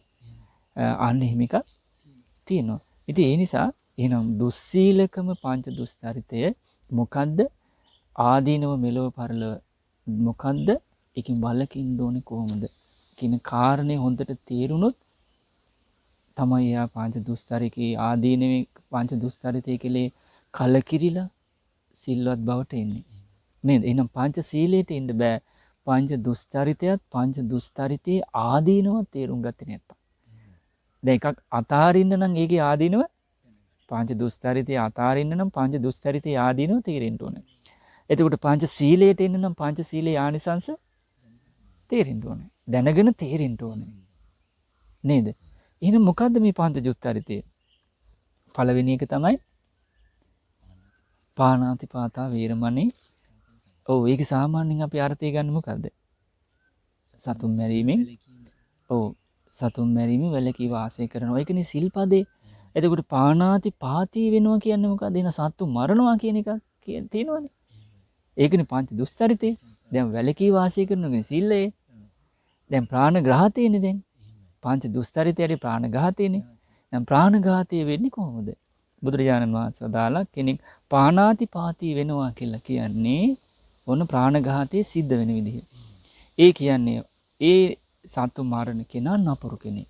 දැන් සත්තු දිගින් දිගට මරණ කෙනාට මොකද්ද කියන්නේ? වැද්ද කියලානේ. නේද? ඔව්. එන උන ප්‍රාණඝාතයේ සිද්ධ වෙන විදිය. කෙනෙක් පාණාතිපාත වෙන කෙනෙක් ඉන්නවා. එයා නපුරු කෙනෙක්. දුෂ්ට කෙනෙක්. ලේතවරුණු අත්‍යතුව හැමතිස්සේ වාසය කරන්නේ. ඒ කියන්නේ සත්තු මරලා ඔව් ලේතවරුණු අත්‍යතුව ඉන්නේ. ලේත් එක්කමයි ජීවත් වෙන්නේ. හරියට කවුරු වගේද? මදුරුව වගේද? මදුරුව හොයාගෙන යන්නේ මොනවද? ලේනේ. නේද? ලේතවරු නපුරු බව, ලේතවරුණු අත්‍යති බව, ඒ කියන්නේ නිරන්තරයෙන් සත්ව ඝාතනය කරන බව ඒ කියන්නේ. ලේතවරුණු අත්‍යතුව කියලා කියන්නේ නිරන්තරයෙන් අත් දෙකේ ලේ තියනවා කියන එකනේ. ඒ කියන්නේ නිරන්තරයෙන් එයා සත්තු මරණ කෙනෙක් කියන එක.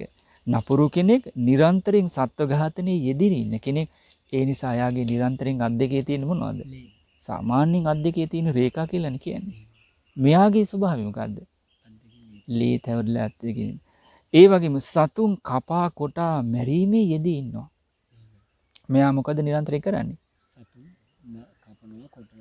මරීමේ ඉන්න දෙදගෙන කියන. ඒ වගේම සතුන් කෙරෙහි කිසිම දයා රහිත මෛත්‍රී කරුණාවක්, හිතේ තෙතමනයක්, හිතානුකම්පී බව නැහැ. එහෙනම් මොකද්ද මේ ප්‍රාණඝාතය කරන කෙනා සතුන් මරනවා කියලා යමෙක් කරනවා කියලා කියන්නේ? හිතේ කිසිම මෛත්‍රී කරුණාවක් නැතුව නපුරු සිතින්, දුෂ්ට සිතින් සතුන් කපා කොටා නිරන්තරයෙන් මරමින් ලේ තවරුණු අත්ඇතුව ඉන්නවා නම් අන්න ඒක තමයි ප්‍රාණඝාතය කියලා කියන්නේ. තේරුණාද? එතකොට එයාට තමයි ඒ කාලේ සමාජෙත් වැද්දා කියලා කිව්වේ. නේද? දැන් කල වැද්දා කියනවා. කල කියන්නේ කලුනේ. ඔය වැද්දා කියලා කියන්නේ එයාගේ සතාගේ ස්වභාවය මොකද්ද? නිරන්තරයෙන් මරාගෙන කන නිසානේ. එතෙන්ටත් වැද්දා කියන වචනේ පාවිච්චි කරලා තියෙනවා නේ. ඒ කියන්නේ එහෙනම් ප්‍රාණඝාතය කියලා කියන්නේ මොකද්ද? සියලු සතුන් කෙරෙහි හිතේ තෙතමනයක් නැහැ. කරුණා මෛත්‍රයක්, හිතානුකම්පී බව නැහැ. නපුරු දුෂ්ට සිතින් යුතුව සතුන් කපා කොටා මරනවා, මරමින් ලේ තවරුණු අත්ඇතුව වාසය කරනවා නම් ඒක තමයි ප්‍රාණඝාතය කියලා කියන්නේ. තේරුණාද? ඔන්න පළවෙනි එක. දුස්සීලකම එක. ඔව් පංච දුස්තරිතේ පළවෙනි එක. දෙවෙනි එක තමයි සුරකම් කියන්නේ ප්‍රාණාතිපාතා. ඊළඟට අදින්නාදාන නොදුන් දෙයක් සොරසිතින් ගැනීමනේ කියන්නේ. එතකොට මේක කොහොමද වෙන්නේ? අන්න ඒකයි අපිට වැදගත් වෙන්නේ. ඒක වෙන්නේ කොහොමද? බුදුරජාණන් වහන්සේ වදාළනවා ඒක මෙහිමයි. අන්සතු ඒ කියන්නේ තමන්ට අයිති නැති දෙයක්. අනුන්ගේ සම්පත් ඒ කියන්නේ තමන්ට අයිති නැති සම්පත්. ගමක හෝ ගමක කියන්නේ ගෙදර දොර ගම ඉඩමක හෝ කැලේක තියෙනවා නම් තමන්ගේ ගෙදර හෝ ගමේ හෝ කැලේක මොකද්ද අන්සතු අනුන්ගේ දෙයක් තමන්ට අයිති නැති දෙයක් තියෙනවා නම් ඒ තමන්ට නොදුන් දේ සොරසිතින් ගන්නවා නම් ඒක තමයි සොරකම. දැන් හිතලා බලන්න ඒක තේරෙනවද? අනුන්සතු දැන් අනුන්සතු දේවල් තියෙන ගෙවල් දොරවල් මිල මුදල් යාන වාහන භවභෝග සැප සම්පත් රන් රිදී තදු ටෙලිෆෝන් සල්ලි භාගේ ඊළඟට මොනවද තියෙන්නේ? අනුන්ගේ දේවල් විදිහට තියෙන්නේ මොනවද ගෙවල් දොරවල් වල? ওই වගේ දේවල්නේ. ගමේ ගොඩේ තියෙන ගෙවදර ගමේ ගොඩේ ඇලෙපිල තියෙන්නේ. එතකොට අනුන්ගේ සතු දේවල් විදිහට කැලේ තියෙන්නේ මොනවද? ගස් කොළන් ඉඩ කඩන් කැලේ තියෙනව නේද? අනේ අනුන් සතු අනුන්ගේ සම්පත් මේ විදිහට ගමක වේවා කැලේක වේවා තියෙනවා නම් ඒ දේවල් අයිතිකාරය තමන් දනුන්ද? අනුන්ගේ දේවල් තමන්ට නොදුන් දේවල් ඒවා තමන්ට දුන්නු දේවල් නෙවෙයිනේ. ඒ දේවල් සොරසිතින් ගන්නවා නම් අන්න ඒක තමයි සොරකම කියලා කියන්නේ. තමන්ට නොදුන් දෙයක් ඒ කියන්නේ අනුන්ගේ දෙයක්. ගමේ වේවා නගරේ වේවා කැලේ වේවා කොහේ හරි තියෙනවා නම් ඒ නොදුන් දේ හොරහිතින් ගන්නවා නම් ඒක තමයි සොරකම කියලා කියන්නේ. නේ? ස්වාමියාගේ සල්ලි ගත්තත් හොරකම. හොරහිතින් ගන්නේ. දැන් උපසම්පදා භික්ෂුවකට සොරකම කියලා කියන්නේ පරාජිකා. උපසම්පදා සීලේ ගහලා ගියා. මේ උන්දම්සෙමනේ සොරකම. ඔව් කොච්චරද කියන්නේ උපසම්පදාව කවදාවත් මේ ජීවිතේ පිහිටන්නේ නැහැ. නේද? ඊළඟට උපසම්පදා භික්ෂුවකට තමන්ගේ දෙයක් වුණත් මුලා වෙලා හොරසිතින් ගත්තොත් ආපති දුක්කටස දුකල ඇවතයි. නොකල යුතුයි. ඒ කියන්නේ මෙහෙම හිතන්න. වැලේ දාලා තියෙනවා සංඝ පිරිසක් වශයෙන් ඉන්නකොට අඳන වෙලින් දාලා තිනු තමන්ගේ අඳනේ දිරලා. එතකොට යාළුවාගේ අඳනේ ඒක හොඳ එකක් වැලේ දාලා තිනවා. වැලේ දාලා තිනවා. එතකොට මෙයා කල්පනා කරනවා මගේ අඳනේ ඉරිලා. යාළුවාගේ අඳනේ නම් හොඳයි. මේක හොරකම් කරන්න ඕනේ කියලා හිතලා මෙයා මොකද කරන්නේ? රෑ කලුවරේ ගිහිල්ලා තමන්ගේ අනුන්ගේ අඳනේ කියලා අර යාළුවාගේ අඳනේ කියලා තමන්ගේ අඳනේ හොරකම් කරනවා. එතකොට දැන් හොරකම් කරලා තියෙන බලනකොට කාගේද? ඒකත් ඇවතක්. දුකුල ඇවතක්. ඒ කියන්නේ සොරකමට ඍජුව හෝ වක්‍රව අනුබලයක් නැහැ. මොකද අකුසල් කය වචනේ පිරිසුදු වෙන්නනේ සීලේ තියෙන්නේ. එදනම් මේ වලකින්ට තියෙන සීමාවල් හැම පැත්තෙම බුදුරජාන් වහන්සේ විස්තර කරනවා. තේරෙනව නේද?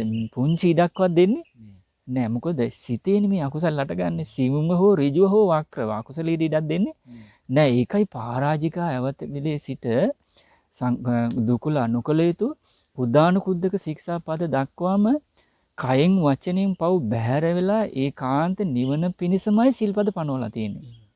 දැන් බුදුරජාන් වහන්සේ වදාන මහණෙනි මම මේ කුද්දානුකුද්දක ශික්ෂාපද කුඩා අනුකුඩා ශික්ෂාපද පනවලා තියෙන්නේ ඒකාන්තයෙන්ම නිවන් මඟට රාගගින්න, දේශගින්න, මෝහගින්න ඉතිරි නැතුව ප්‍රහාණය පිණිස ඒකාන්තයෙන්ම හේතු වන බව දැනගෙන දැකගෙන අවබෝධ කරගෙනමයි කියනවා. තේරෙනනේ? ඉතින් මග වඩන අය ඒක දන්නවා. පැවිද්දන් දන්නවා, අප්‍රමාදී අය දන්නවා. ඊට පස්සේ ශ්‍රද්ධාවෙන් පිළිගත් අයත් ඒක අනුගමනය කරනවා. නේද? මග වඩන අයට තමයි මේක තේරෙන්නේ. මොකද ශ්‍රද්ධාව මූලික වෙලා තමයි සද්ධාය තරති යෝගං. කාම භව ditthi අවිජ්ජා කියන ඕග තුලින් ඊතර වෙන්න තියෙන්නේ බුදුරජාණන් වහන්සේ වදාළ කුඩා අනුකුඩා ශික්ෂා පදයක් පවා ඒකාන්තයෙන්ම උපකාර කරගෙන ශ්‍රද්ධාවෙන් අදාගෙන ඒවා පුරුදු කිරීම තුලමයි. ඒක මග වඩන කෙනාට තේරෙනවා.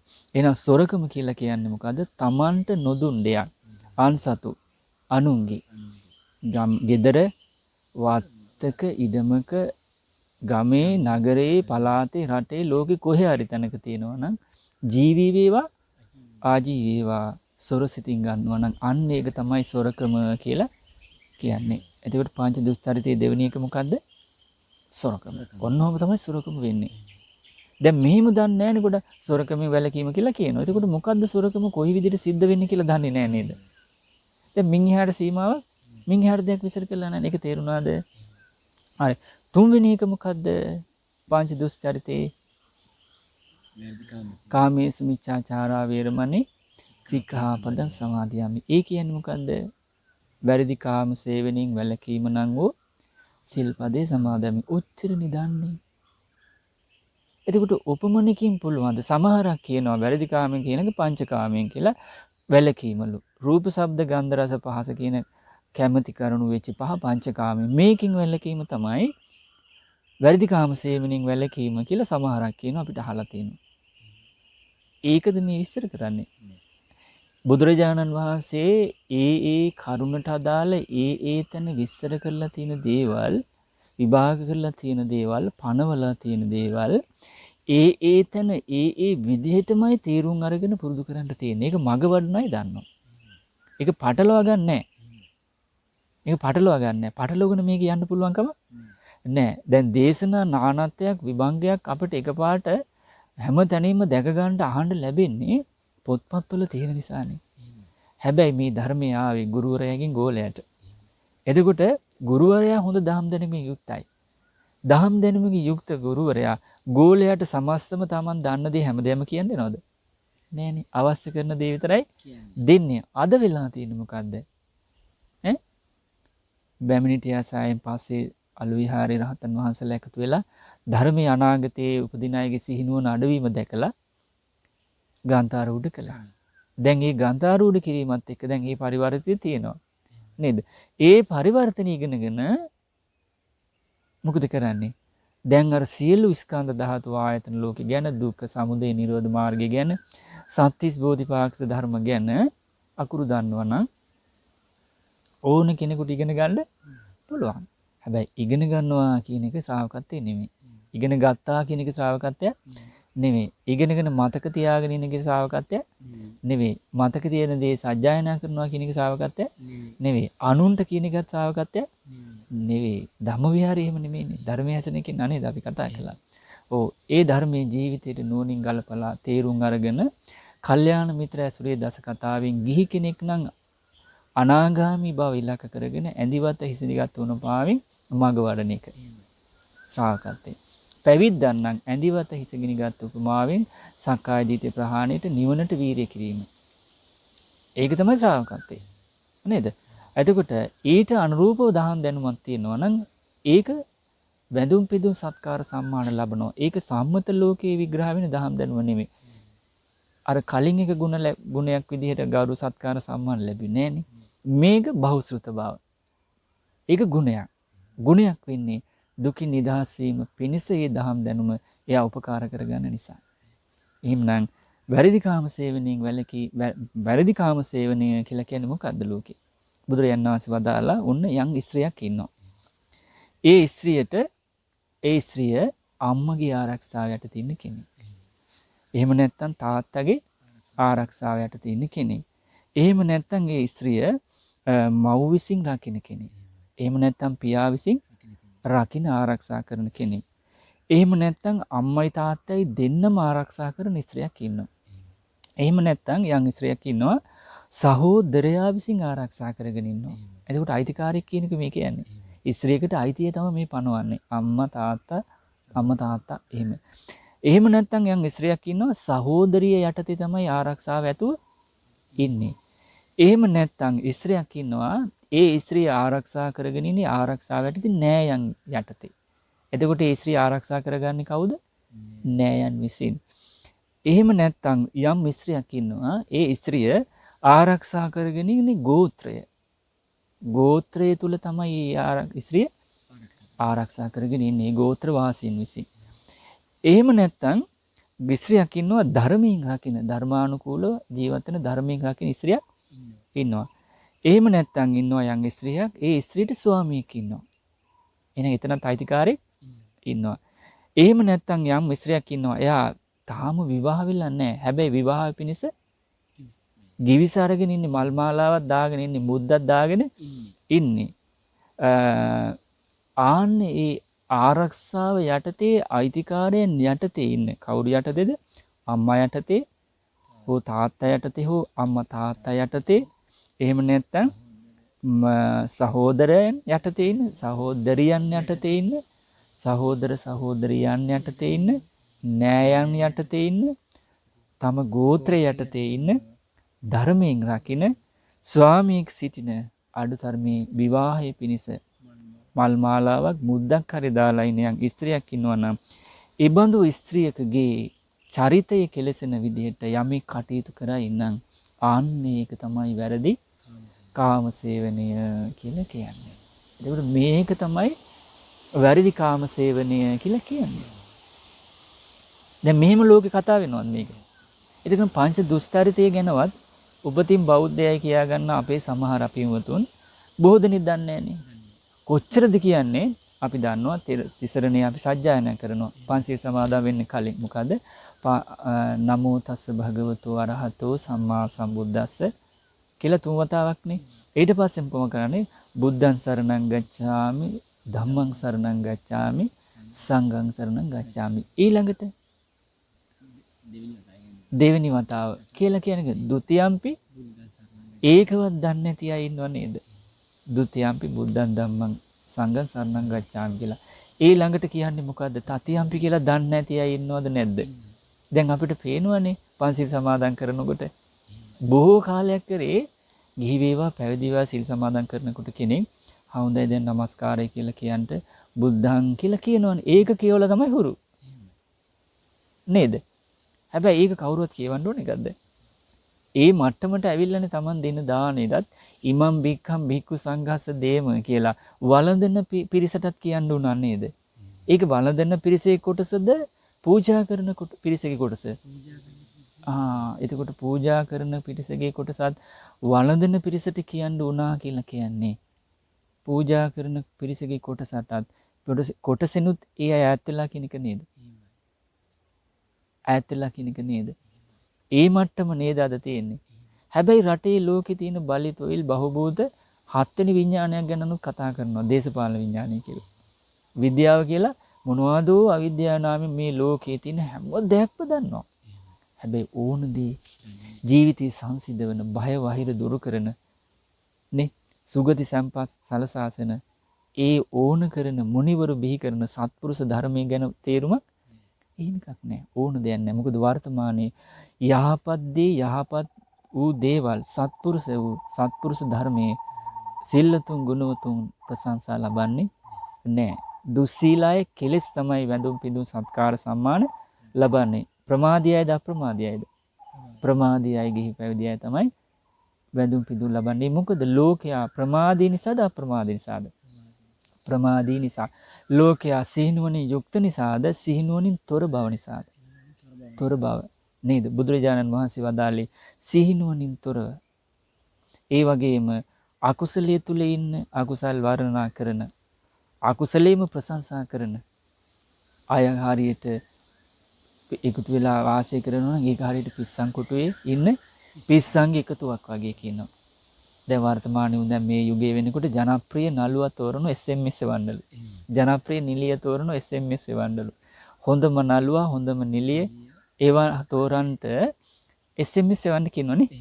එතකොට ඒ ප්‍රමාදී අයද අප්‍රමාදී අයද? තෝරන්නේ කුසලයට යටත්ද අකුසලයට යටත්ද තෝරන්නේ. එතකොට එතන වැඳුම් පිදුම් ලැබීම තියෙනම් හොඳම නළුවා හොඳම නිලිය ජනප්‍රිය නළුවා ජනප්‍රිය නිලිය කියලා. එතකොට තීරීමට මුල් වෙලා තියෙන්නේ කුසලයේද අකුසලයේද? පිනද පවද? පව. ප්‍රමාදයේද අප්‍රමාදයේද? ප්‍රමාදයේ අකුසලයේ පාපේ නම් එතන තියෙන කෙලෙස්. එතකොට මේ ප්‍රශංසා ලබන්නේ කෙලෙස්ද එහෙම නැත්නම් කෙලෙස් දුරු කරන අප්‍රමාදී ගුණධර්ම උපදවන නිකලෙස් ධර්මයේද එතන ප්‍රශංසා ලබන්නේ? කෙලෙස් සහිත ප්‍රමාදී බව නේද ප්‍රශංසා ලබන්නේ. එතකොට ඒක ධර්මයේද අධර්මයේද? අධර්මයේ. එහෙනම් එතන ප්‍රශංසා ලබන්නේ ධර්මයේද අධර්මයේද? අධර්මයේ. එහෙනම් සතුටු වෙන්නේ අය ධර්මයේද අධර්මයේද? අධර්මයේ. එහෙනම් ඒ රැස් වෙන්නේ පින් ඒ සතුටු වෙලා තියෙන පිනින්ද පාවෙන්ද? පාවෙන්. කුසලෙන්ද අකුසලෙන්ද? අකුසලයෙන්. ඒක උතුම් දෙයක්ද බොළඳ දෙයක්ද? බොළඳ. ලාමක දෙයක්ද ශ්‍රේෂ්ඨ දෙයක්ද? එහෙනම් ඒ බවත් එක්ක මේ ලෝකේ නුවණැත්තන්ට සත්පුරුෂයන්ට උතුම් වූ ධර්මයට බැඳුම් පිඳු සත්කාර සම්මාන ලැබෙයිද? නෑනේ. එහෙනම් වර්තමානයේ ධර්මයේ නිමි ප්‍රශංසා ලබන්නේ අධර්මයෙන්. නේද? ප්‍රමාදයේද ප්‍රශංසා ලබන්නේ අප්‍රමාදී බව. වර්තමානයේ ප්‍රමාදයේ තමයි සත්කාර සම්මාන ලබන්නේ අප්‍රමාදී බව නේ. එහෙනම් කුසලයේද වර්තමානයේ වැඳුම් පිදුම් සත්කාර සම්මාන ලබන්නේ අකුසලයේද? අකුසලේනේ. එවන් යුගයක තමයි අපි මේ ජීවත් වෙන්නේ කියලා තේරුම් අරගෙන අඩුම තරමේ පංච දුස්සරිතේවත් තේරුම් අරගෙන දැන් ඔක්කොම එකතු වෙලා අකුසලයේ ප්‍රමාදයේ අසත් ධර්මයේ පාපයේ අකුසලයේ ඉස්සරහට දාගෙන ප්‍රශංසා කරගෙන යන රටාව තුල කවුරු සුගතිය යනවද? නෑනේ දුගතියනේ. පිළිගත්තත් නැතත් ඇත්ත ඒකයි. එහෙම වුණා කියලා නොනැත්තන් විදිහට කවුරු හරි ඉන්නවනම් ඒක අනුමත කරලා ඒ පිරිසත් එක්ක එක වාසය කිරීමක් කළ යුතුද? නෑනේ. ඒ මොකද? කම්මස්සකා සත්තා විභජති. කර්මානුරූප තමයි ආවේ රැස් කරන්නේ කර්මයේ යන්නේත් කර්මානුරූපව. මේක ඉපදෙමින් මැරෙමින් යන මේ සංසාර ගමන කියන්නේ කර්මානුරූපව යන ගමනක්. ඊළඟට බොහෝ දුක් සහිත වූ බොහෝ ආදීනව සහිත වූ දෙයක්. එහෙනම් තනියම නම් ආවේ.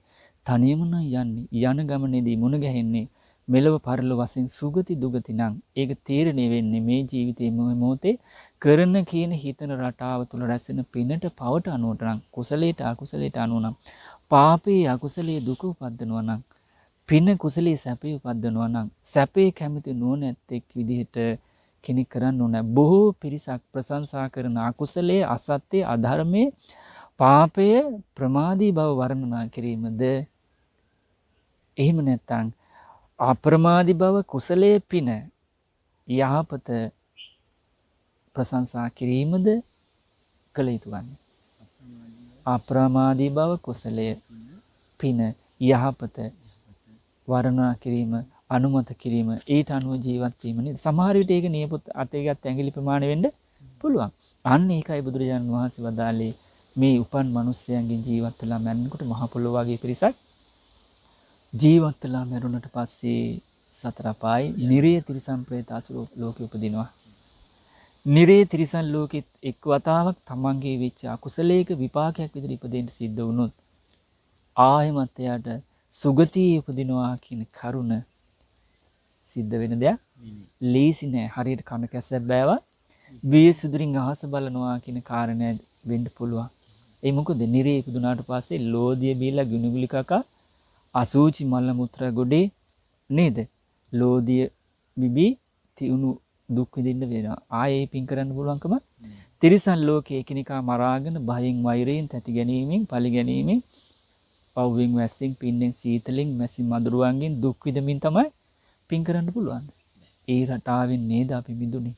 ඒ නිසා ජීවිතේ తాවකාලිකයි. මේක සංසාරේ ගමනක් කර්මානුරූපව යනක්. ඒ නිසා ලාමක බොළඳ ජීවිතේ හීන බවට පත් කරන කෙලෙස් සහිත කෙලෙස් වැඩෙන රූපයට කැමැත්ත ඇති කර ගැනීම, ශබ්දයට කැමැත්ත ඇති කර ගැනීම, සුවඳට කැමැත්ත ඇති කර ගැනීම, රසයට කැමැත්ත ඇති කර ගැනීම, පහසට කැමැත්ත ඇති කර ගැනීම කියන පංචකාමයට ඒ පහට කැමැත්තෙන් ආසාවෙන් බැඳිලා ගිහිලා සරාගේ වීම නුවණැත්තන් ප්‍රශංසා කරන දෙයක් නෙවෙයි. ඒකේ විපාකයේ විදිහට Tamanට ඉබඳු අයට මෙලෝ බැඳි, ගුණා බැඳි කරත්තේ යම්සේ දුක බැන් Taman පස්සෙන් එනවා වගේ දුක උපද්දන මේ කියන ඕනම වෙලාවක ප්‍රාණඝාතය වෙන්න පුළුවන්. හොරකම වෙන්න, වැරදි කාමසේන වෙන්න පුළුවන්. බොරු කීම වෙන්න පුළුවන්. මද්ද්‍රව්‍යමත් පානි වෙන්න පුළුවන්. දැන් මාධ්‍ය ගත්තොත්, නාට්‍ය චිත්‍රපට ගත්තොත් බොහෝමයක තියෙන සත්තු මරණ එක අනුබල දෙන එක. හොරකමට අනුබල දෙන එක. වැරදි කාම සේවනය, වැරදි කාමසේනට අනුබල දීම. ඍජුව හෝ වක්‍රව. බොරු, කීලාං හිස් වචන, පරස වචන කියන එක, කරන එක ඊට අනුබල දෙන එක. මද්ද්‍රව්‍ය මත්පැන් පානය කරන එක ඊට අනුබල දෙන එක. අන්සතු දෙයට ආසා කරන එක කරන්ට අනුබල දෙන එක. ද්වේෂ කරන එක ද්වේෂයට අනුබල දීම. නේද? මිත්‍යා දෘෂ්ටියට අනුබල දීම. ඒක නෙමෙයිද දෙන්නේ. එතකොට ඒ මොකද? කල්යාණ මිත්‍ර ඇසුරේ කල්යාණ වූ ධර්මයේ ශ්‍රවණය කරලා එයා අකුසල් මුල් ආදීනව තේරුම් අරගෙන ජීවත් වෙන නිසාද? ප්‍රමාදී. කුසල් මුල් කුසලයේ ආනිසංස තේරුම් අරගෙන ජීවත් වෙන නිසාද? නෑනේ. ඒබඳු පරිසරයක, ඒබඳු ලෝකයක, ඒබඳු සමාජයක පිරිසක් අතර කොටස්කාරයෙක් වෙලා නේනම් ඉන්නේ. එයාගේ ජීවිතේට එයා විසින්ම විශාල හානියක් කරගන්නවද නැද්ද? ඈ?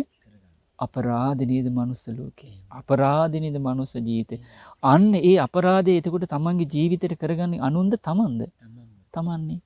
එතකොට ඒ අපරාධ තමන්ගේ ජීවිතේට අපරාධයක් කරගෙන අනිත් අයටත් ඒ අපරාධය දෙනවා නම් එයාට කොයි තරම් පව් රැස් වෙනවද නේ? ඒ පාපයෙන් එයාට තමන්ගේ ජීවිතේට අපරාධයක් කරගෙන අනිත් අයත් ඒ අපරාධයට පොළඹලා ඒ තුලින් පව් රැස් කරගෙන මේ ජීවිතේට දෙපැත්තෙන්ම තමන්ගේ ජීවිතේට අපරාධ කරගෙන මරණින් මත්තේ අපරාධ කරපු අය තැන ඉන්න ලෝකෙට දුල යන්නේ. අපරාධයෙන් වැළකීච්ච ලෝකයට ඉන්න තැනටද යන්නේ. ඒ තමයි සතර අපාය. ඒ රටාවෙන් මිදෙන්න නේද අපිට මේ අතිශය දුර්ලභ සංසාර ගමනේ නිරේ මහගෙදර සතරාග මහගෙදර කරගත්ත දීර්ඝ කාලයක් හිටපු තැනින් මේ නිද අවස්ථාව ලැබුණේ. ඒක නෝන පාවිච්චි කරන ජීවිතයේ తాවකාලික මේක සංසාර ගමනක්. මේකින් වළකින්නේ නෝ නැත්තම් පවණයි. එහෙනම් තුන්වෙනි කාරණේ මොකද්ද? වැරදි කාම සේවනයේ දීම. ඒක තේරෙනවනේ. එහෙනම් හතරවෙනි පංච දුස්චරිතය මොකද්ද? හතරෙන්ට ඇදී බොරු කීමෙන් වැළකීම. මොන බොරු කීම? මොකද්ද බොරු කීම? කෙනෙක් යම්කිසි හේතුවකට කාරණයකට සභාවක් මැදට ගන්නවා. ශාසන ආරක්ෂක බල මණ්ඩලයට, උසාවියට, එහෙම නැත්නම් අම්මා තාත්තා ළඟට දරුවෙක් හරි කවුරු හරි යම්කිසි හේතුවකට යම්කිසි අර්බුදයක්, පැනයක්, ගැටලුවක් ඇතිවලා ඒක විසඳගන්නට ඒ කාරණේට සම්බන්ධ අය ගෙන්වනවා. ගෙන්නලා ස්ත්‍රියක් වෙන්න පුළුවන්, පුරුෂයෙක්, ගිහි කෙනෙක් වෙන්න පුළුවන්, පැවිදි කෙනෙක් වෙන්න පුළුවන්, පේන කෙනෙක් වෙන්න පුළුවන්, නොපෙනෙන කෙනෙක් වෙන්න පුළුවන්. යම්කිසි පිරිසක් ඉන්න සභාවක් මැද වෙන්න පුළුවන්, පිරිසක් මැද වෙන්න පුළුවන්, ඥාතීන් පිරිසක් මැද වෙන්න පුළුවන්. එහෙම නැත්නම් සේනාවේ හමුදාව ඉන්නවනේ. සේනාවේ මැද හෝ එහෙම නැත්නම් වෙච්ච සිදුවීමක් මුල් කරගෙන එතෙන්ද වේවා. එහෙම නැත්නම් රජයේ ඉදිරියට, ආණ්ඩුව ඉදිරියට යම්කිසි සිදුවීමක් මුල් කරගෙන ඇත්ත නැත්ත ඉස්මතු කරගන්නට ඔන්න කෙනෙකු ඉස්සරහට ගන්නවා. අර සිදුවීමක් තියලා තිනු ඒකේ ඇත්ත නැත්ත තේරුම් ගන්න සාක්ෂිය පිණිස. යම්කිසි සිදුවීමකදී අපි තුමු ගෙදරක මොකක් හරි එකක් වුණා කියලා. නේද? ඔව් ගෙදරක සිදුවීමක් වුණා. සිදුවීමක් වුණාට පස්සේ සිදුවීම විසඳන්නේ කවුද? අම්මා තාත්තා. අම්මා තාත්තා කවුද විසඳන්නේ? දරුවා මුල් කරගෙන. දරුවන්ගෙන් අහලා යනවා ඔයා අර පාපී කළාද? සතුමෙන්. අර හොරකම කළාද? අර ගෑනු ළමයාත් එක්ක වැරදි කාම සේවනයේ යෙදුණාද? අර බොරුව කිව්වද? ඔයා බිව්වද? කවුද දැන් එතන අර විසඳන්නේ? අම්මා තාත්තා. ඊට පස්සේ මේ වගේ සිදුවීම් පහෙන් හෝ ඒකට සභාවක් මැදට ගෙනilla අහනවා. සභාවේ විසඳන අය අහනවා අර පහෙන් හෝ එකක්. ඊට පස්සේ පිරිසක් වශයෙන් ඉන්නකොට සිදුවීමක් වෙලා මේ පහයකට අදාළ එකක් හෝ පහම හෝ මේක කළාද? එහෙම නැත්නම් ඥාතීන් මැද අහනවා. මොකක් ඥාති සම්බන්ධයෙන් ගැටලුවක් මුල් කරගෙන. එහෙම නැත්නම් සීනාවක් මැද ඉන්න පිරිසක් අතරේ සිදුවීමක් මුල් කරගෙන වෙච්ච කෙනෙකුගෙන් අහනවා. එහෙම නැත්නම් රජයේ ඉදිරියට ගෙන යම්කිසි සිදුවීමකදී ඔය පේන්නේ නේද? අහනවා. විනිසුරුවරුන් අහනවා. සාක්ෂි විමසනවා. කොහොමද? ඒ පුරුෂය දැන් නුඹ දන්නවා නම් මේ සිද්ධිය දන්නවා කිය යුතුයි. දන්නේ නැත්තම් නෑ. ඒ කියන්නේ දැක්කනම් මේක දැක්ක කියන්න ඕනේ. දැක්කේ නැත්තම් ඔව් මේක තමුන්ට ඇහුණා නම් ඇහුණා කියන්න ඕනේ. ඇහුනේ නැත්තම් ඇහුන්නේ නෑ කියන්න. එහෙම නැත්තම් මේ කියන්නේ තමන් සත්තු මැරුවා නම් කැරුවා කියන්නේ නැත්තම් නෑ කියන්න ඕනේ. හොරකම කරා නම් හොරකම් කළා නැත්තම් නෑ කියන්න ඕනේ. ඊළඟට වැරදි කාමසෙන යෙදුණා නම් යෙදුණා කියන නැත්තම් අපි පන්ති දුස්තරතිය ගැන කියමු. නෑ කියන. බොරු කිව්වා නම් කියන්න ඕනේ. නැත්තම් බිව්වා නම් බිවගෙන. බිව නැත්තම් ඔව් කොමිස් ගත්තා නම් ඔව් වර්තමානයේ නම් සාමාන්‍ය කෙනා පොල් ගෙඩියක් ඇදුවත් නීතිය උසාවි ගිහිලා තියෙන බවක් මිනිස්සු කියනවා. නේද? හැබැයි දේශපාලන වේදිකාවේ හොරකම් කරනවලු. හැබැයි දඬුවම් නෑ. එහිමයි ඕන තරම් ඉන්නවලු. ඒ ඇයට අතකොට සමාජයේ වර්තමානයේ නැති වුණාට කර්මෙන් ඒ ඇයට දඬුවම් නැද්ද? කර්මෙන්. මොකද සාධාරණ සාපේනුත් දඩුවම් තියෙනවා. සාධාරණ සාපයක් කියලා කියන්නේ වර්තමානයේ ගත්තොත් දැන් අපිට ආරංචියක් තියෙනවා මේ රටේ සංවර්ධන කටයුතු වලට මේ අවුරුදු ගණනාවකට ට්‍රිලියන 9ද 10ද අරන් තියෙනවලු.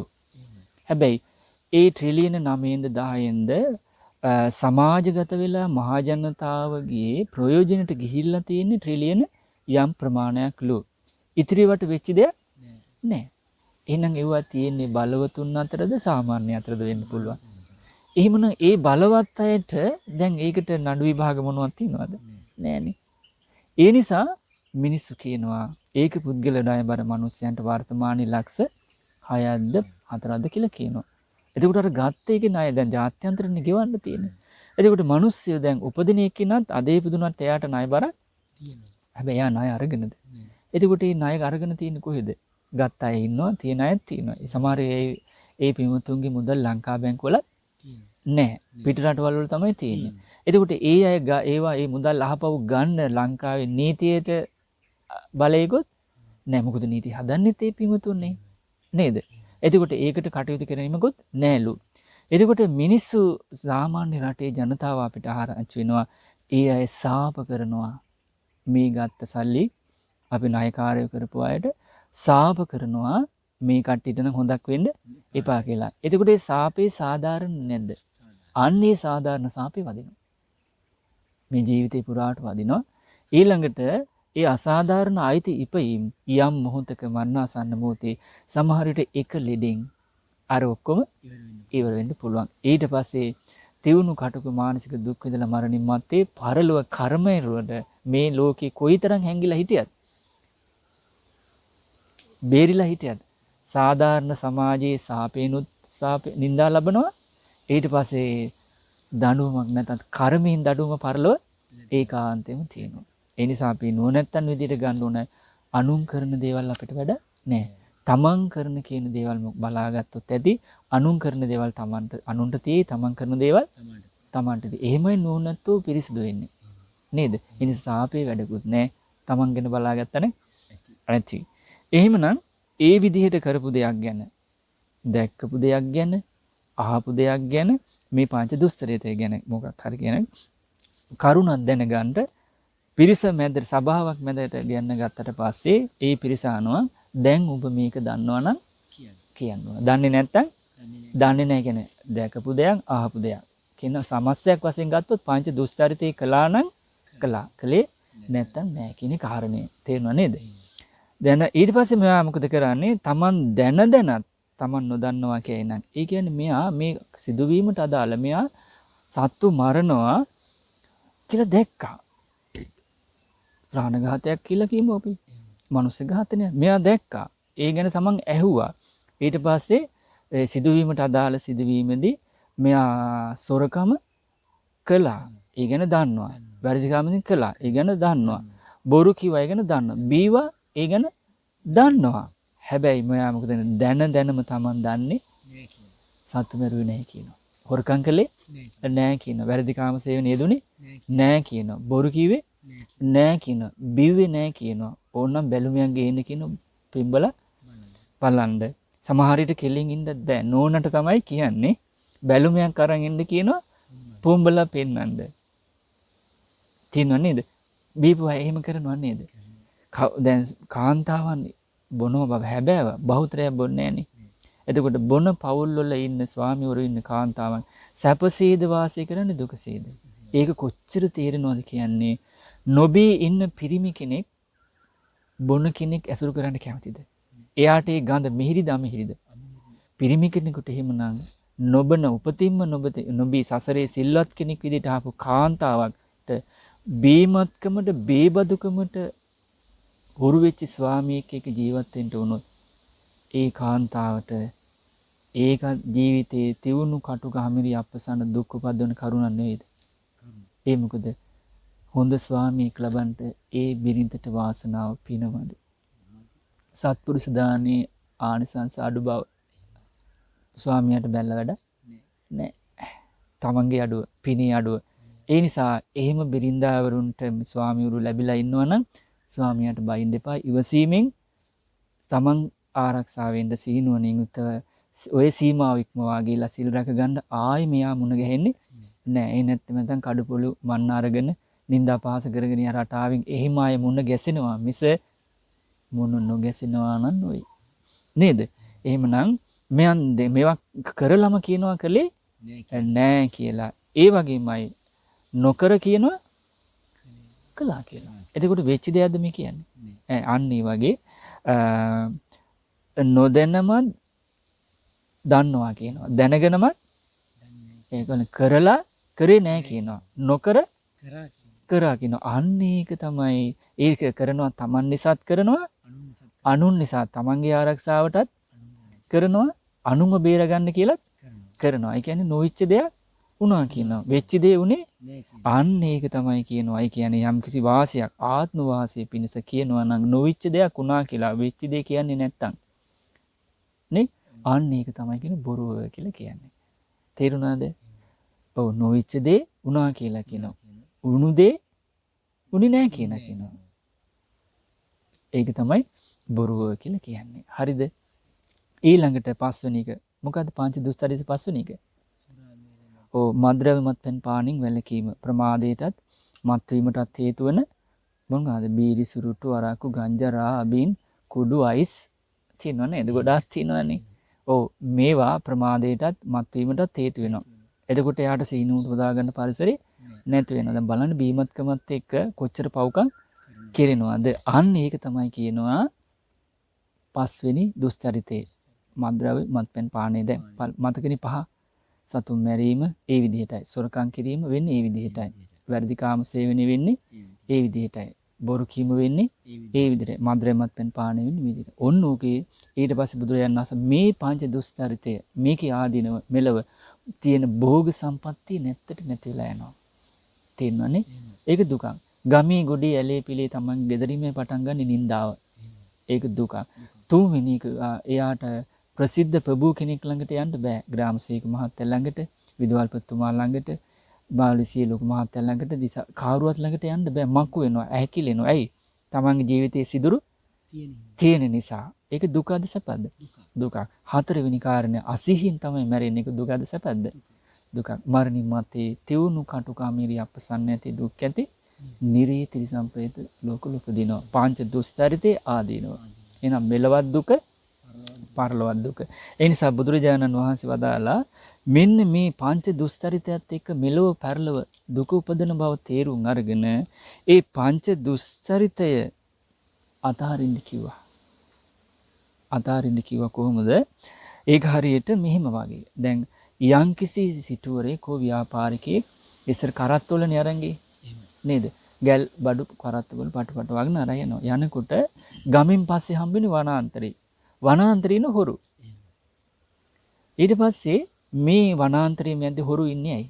මේ ගල්කරු ප්‍රධාන මේ පිරිස මරලා බඩු ගන්නනේ. එතකොට ඔත්තුකාරයෙක් ඇවිල්ලා කියනවා සිටුතුමනි වනාන්තරේ හොරු 500ක් ඉන්නවා. ඔබතුමාව ඝාතනය කරලා බඩු ගන්නට. ඒ නිසා යන්න එපා. එතකොට මෙයා නුවණ පාවිච්චි කරලා මොකද කරන්නේ? ඒ පාරේ යන්නේ නැතුව අර අනතුරු නැති මගක යනවා. තේරෙනවනේ? එතකොට අර දුක තියනවද? අන්න ඒ වගේ බුදුරජාණන් වහන්සේ වදාලා ප්‍රාණඝාතය, සොරකම, වැරදි කාමසේවනි, බොරුව, මද්ද්‍රව්‍යමත් පැන් පානව මෙලව පරලව දුක් විඳින්න සිද්ධ වෙනවා. ඒක තියුණු කටුකම හිරිය අප්‍රාසන්න නිරය තිරිසම් ප්‍රේතාදී ලෝකවල ඉපදිලා තමයි විඳවන්න තියෙන කායික මානසික දුක් දුන්නස්. ඒක තේරුම් අරගෙන ඒකෙන් වළකින්න තමයි සතුන් මැරීමෙන් වැළකීමේ සිල්පදේ තියෙන්නේ. එහෙනම් අර අකුසලයෙන් මිදෙන මඟ මොකද්ද?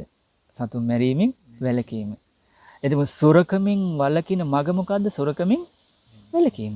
එතකොට වැරදි කාම සේවනයේ වෙන වැඩපිළිවෙලින් වැළකීම මොකද? මේ මඟ මිදෙන මඟ මොකද්ද? වැළකීම. බොරුවෙන් දුක උපදින මගෙන් වැළකෙන මඟ මොකද්ද? බොරු කීම වැළකීම. එතකොට මද්ද්‍රව්‍ය මත්පැන් පානයත් එක්ක මෙලොව පරලොව දුක උපදින ස්වභාවයන්ගෙන් වළකින මාර්ගය මොකද්ද? මිදෙන මඟ මත්පැන් වැළකීම. අන්න ඒ වගේ අර අනතුරු සහිත මඟ බැහැර කරලා වෙන මඟින් යනකොට මේ දුකින් නිදහස් වෙන්න පුළුවන්. තේරුණාද? එතකොට පංච දුස්චරිතයයි පංච සීලයයි කියන්නේ ඔය දැනට ඇති. නේද? ඉතින් ඒ නිසා මේක මහා කරුණාවෙන් තමයි බුදුරජාණන් වහන්සේ අපිට දේශනා කළේ. එහෙනම් පංච දුස්චරිතය මෙලොව පරලොව දුක උපදින දෙයක්. සේවනයේ නොකළ යුතුයි. ඒක තමයි බුදුරජාණන් වහන්සේ සියලු සත්වයන් දුකින් මුදවා ගන්නට දුක අකමැති බව මුල් කරගෙන දේශනා කරපු භාග්‍යතුන් වහන්සේගේ මහා කරුණාව. ඒකෙන් වලකින්ට මෙලොව පින් රැස් වෙනවා මෙලොව පරලොව සැප. ඒක තමයි සියලු සත්වයන්ගේ සැපේ උපදින පිණින්. එහෙනම් පිණින් සැපේ උපදලා ඒ සත්වයන්ට මෙලොව පරලොව යහපත සලසන නිසායි පංච දුස්චරිතින් වලකින්න කියලා පංච සීලය පනවන්නේ. එතකොට සැපේ උපදිනවා. ඒක තමයි බුදුරජාණන් වහන්සේගේ සියලු සත්‍යයන්ගේ සැපේ කැමති බව මුල් කරගෙන සීලය පැනවීම තමයි භාග්‍යවතුන් වහන්සේගේ මෛත්‍රිය කියන්නේ.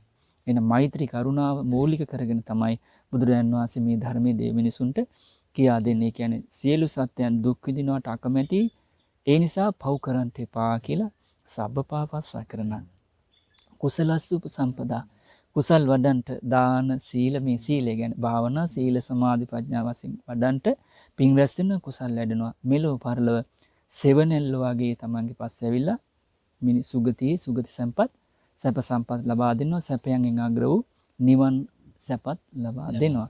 ඒ කරා යන ධර්මයේ තමයි අංගයක් විදිහට අපි දැන් මේ පංච දුස්චරිතය ගැනත් සීලය ගැනත් සීල ආනිසංස ගැනත් අපි කතා කළේ. ඉතින් ඒ නිසා මේ ධර්මයේ ශ්‍රවණය කරපු හැම දිනාටම දුර්ලභ මනුස්ස ජීවිතය ලැබිච්ච මේ මොහොතේ දුර්ලභ බුද්ධ ශාසනය මුණ ගැහිච්ච මේ මොහොතේ කල්යාණ මිතුරන් ළඟට ඇවිල්ලා කල්යාණ වූ ධර්මයේ ශ්‍රවණය කරලා නුවණැත්තන් විදියට මෙලොව පරලොව සැප සලසන සතර අපා දුකින් මුදවන රාග දේශ මොහ දුරු කරන ජාති ජරා ව්‍යාධි මරණ දුකින් නිදහස් කරවන දියුණු කළ යුතු ශ්‍රද්ධාව සිල්වත් බව දහම් දැනුම දන් දීම කල්යාණ මිත්‍ර ඇසුර සද්ධර්ම ශ්‍රවණේ යෝනිසෝ මනසිකාරය දස කතාවෙන් අනුග්‍රහ ලැබීම ධම්මානුධම්ම ප්‍රතිපදාවන දියුණු කළ යුතු තෙරුවන් කිරී ගුණ වශයෙන් හඳුනාගෙන හිතේ පැහැදීම දියුණු කර ගැනීම සිල්වත් බව දියුණු කර ගැනීම දහම් දැනුම ඇති කර ගැනීම දෙමව්පියන්ට සැලකීම ධාර්මිකව ජීවත් වීම දන් දීම ඒ වගේම මේ ඇස කන නාසය දිව කය මනස ආදී රූප වේදනා සංඥා සංකාර විඥාන ආදී පඨවි ආපෝ තේජෝ වායෝ ආකාශ විඥාන ආදී හේතු නිසා හටගෙන හේතු නැති වෙනකොට නැති වී යන වෙනස් වෙන අනිත්‍ය දුක්ඛ අනාත්ම මගේ මම වෙමි මගේ ආත්මය යන කරුණෙහි හිස් වූ බව ඒ භවණයන් උපේක්ෂාවක් ඇද එයයි සාන්ත එයයි ප්‍රණීත බව නම් වූ සත්‍ය අවබෝධ කරගෙන සාන්ති නිවනටපත් වෙලා ජාති ජරා ව්‍යාධි මරණ දුකින් නිදහස් වෙන්නම මහා කරුණාවෙන් දේශනා කරපු අපගේ ධර්මරාජයන්න් වහන්සේ ශ්‍රාවකයන්ට දේශනා කරපු මේ සීලය සම්බන්ධයෙන් පංච දුස්චරිතය සම්බන්ධයෙන් දේශනා කරපු ශාසනික පණිවිඩය සබ්බපාපස්සා කරනං කුසලස් උපසම්පදා සචිත්ත පරියෝදපනං ඒතම් බුද්ධාන ශාසනං කියන ශාසනයේ සැබෑම ශ්‍රාවකයන් වෙන්නට මේ උතුම් ශ්‍රී සද්ධර්මයේ ඒකාන්තම හැම දිනාටම හේතු වාසනා වේවා. සාදු සාදු සාදු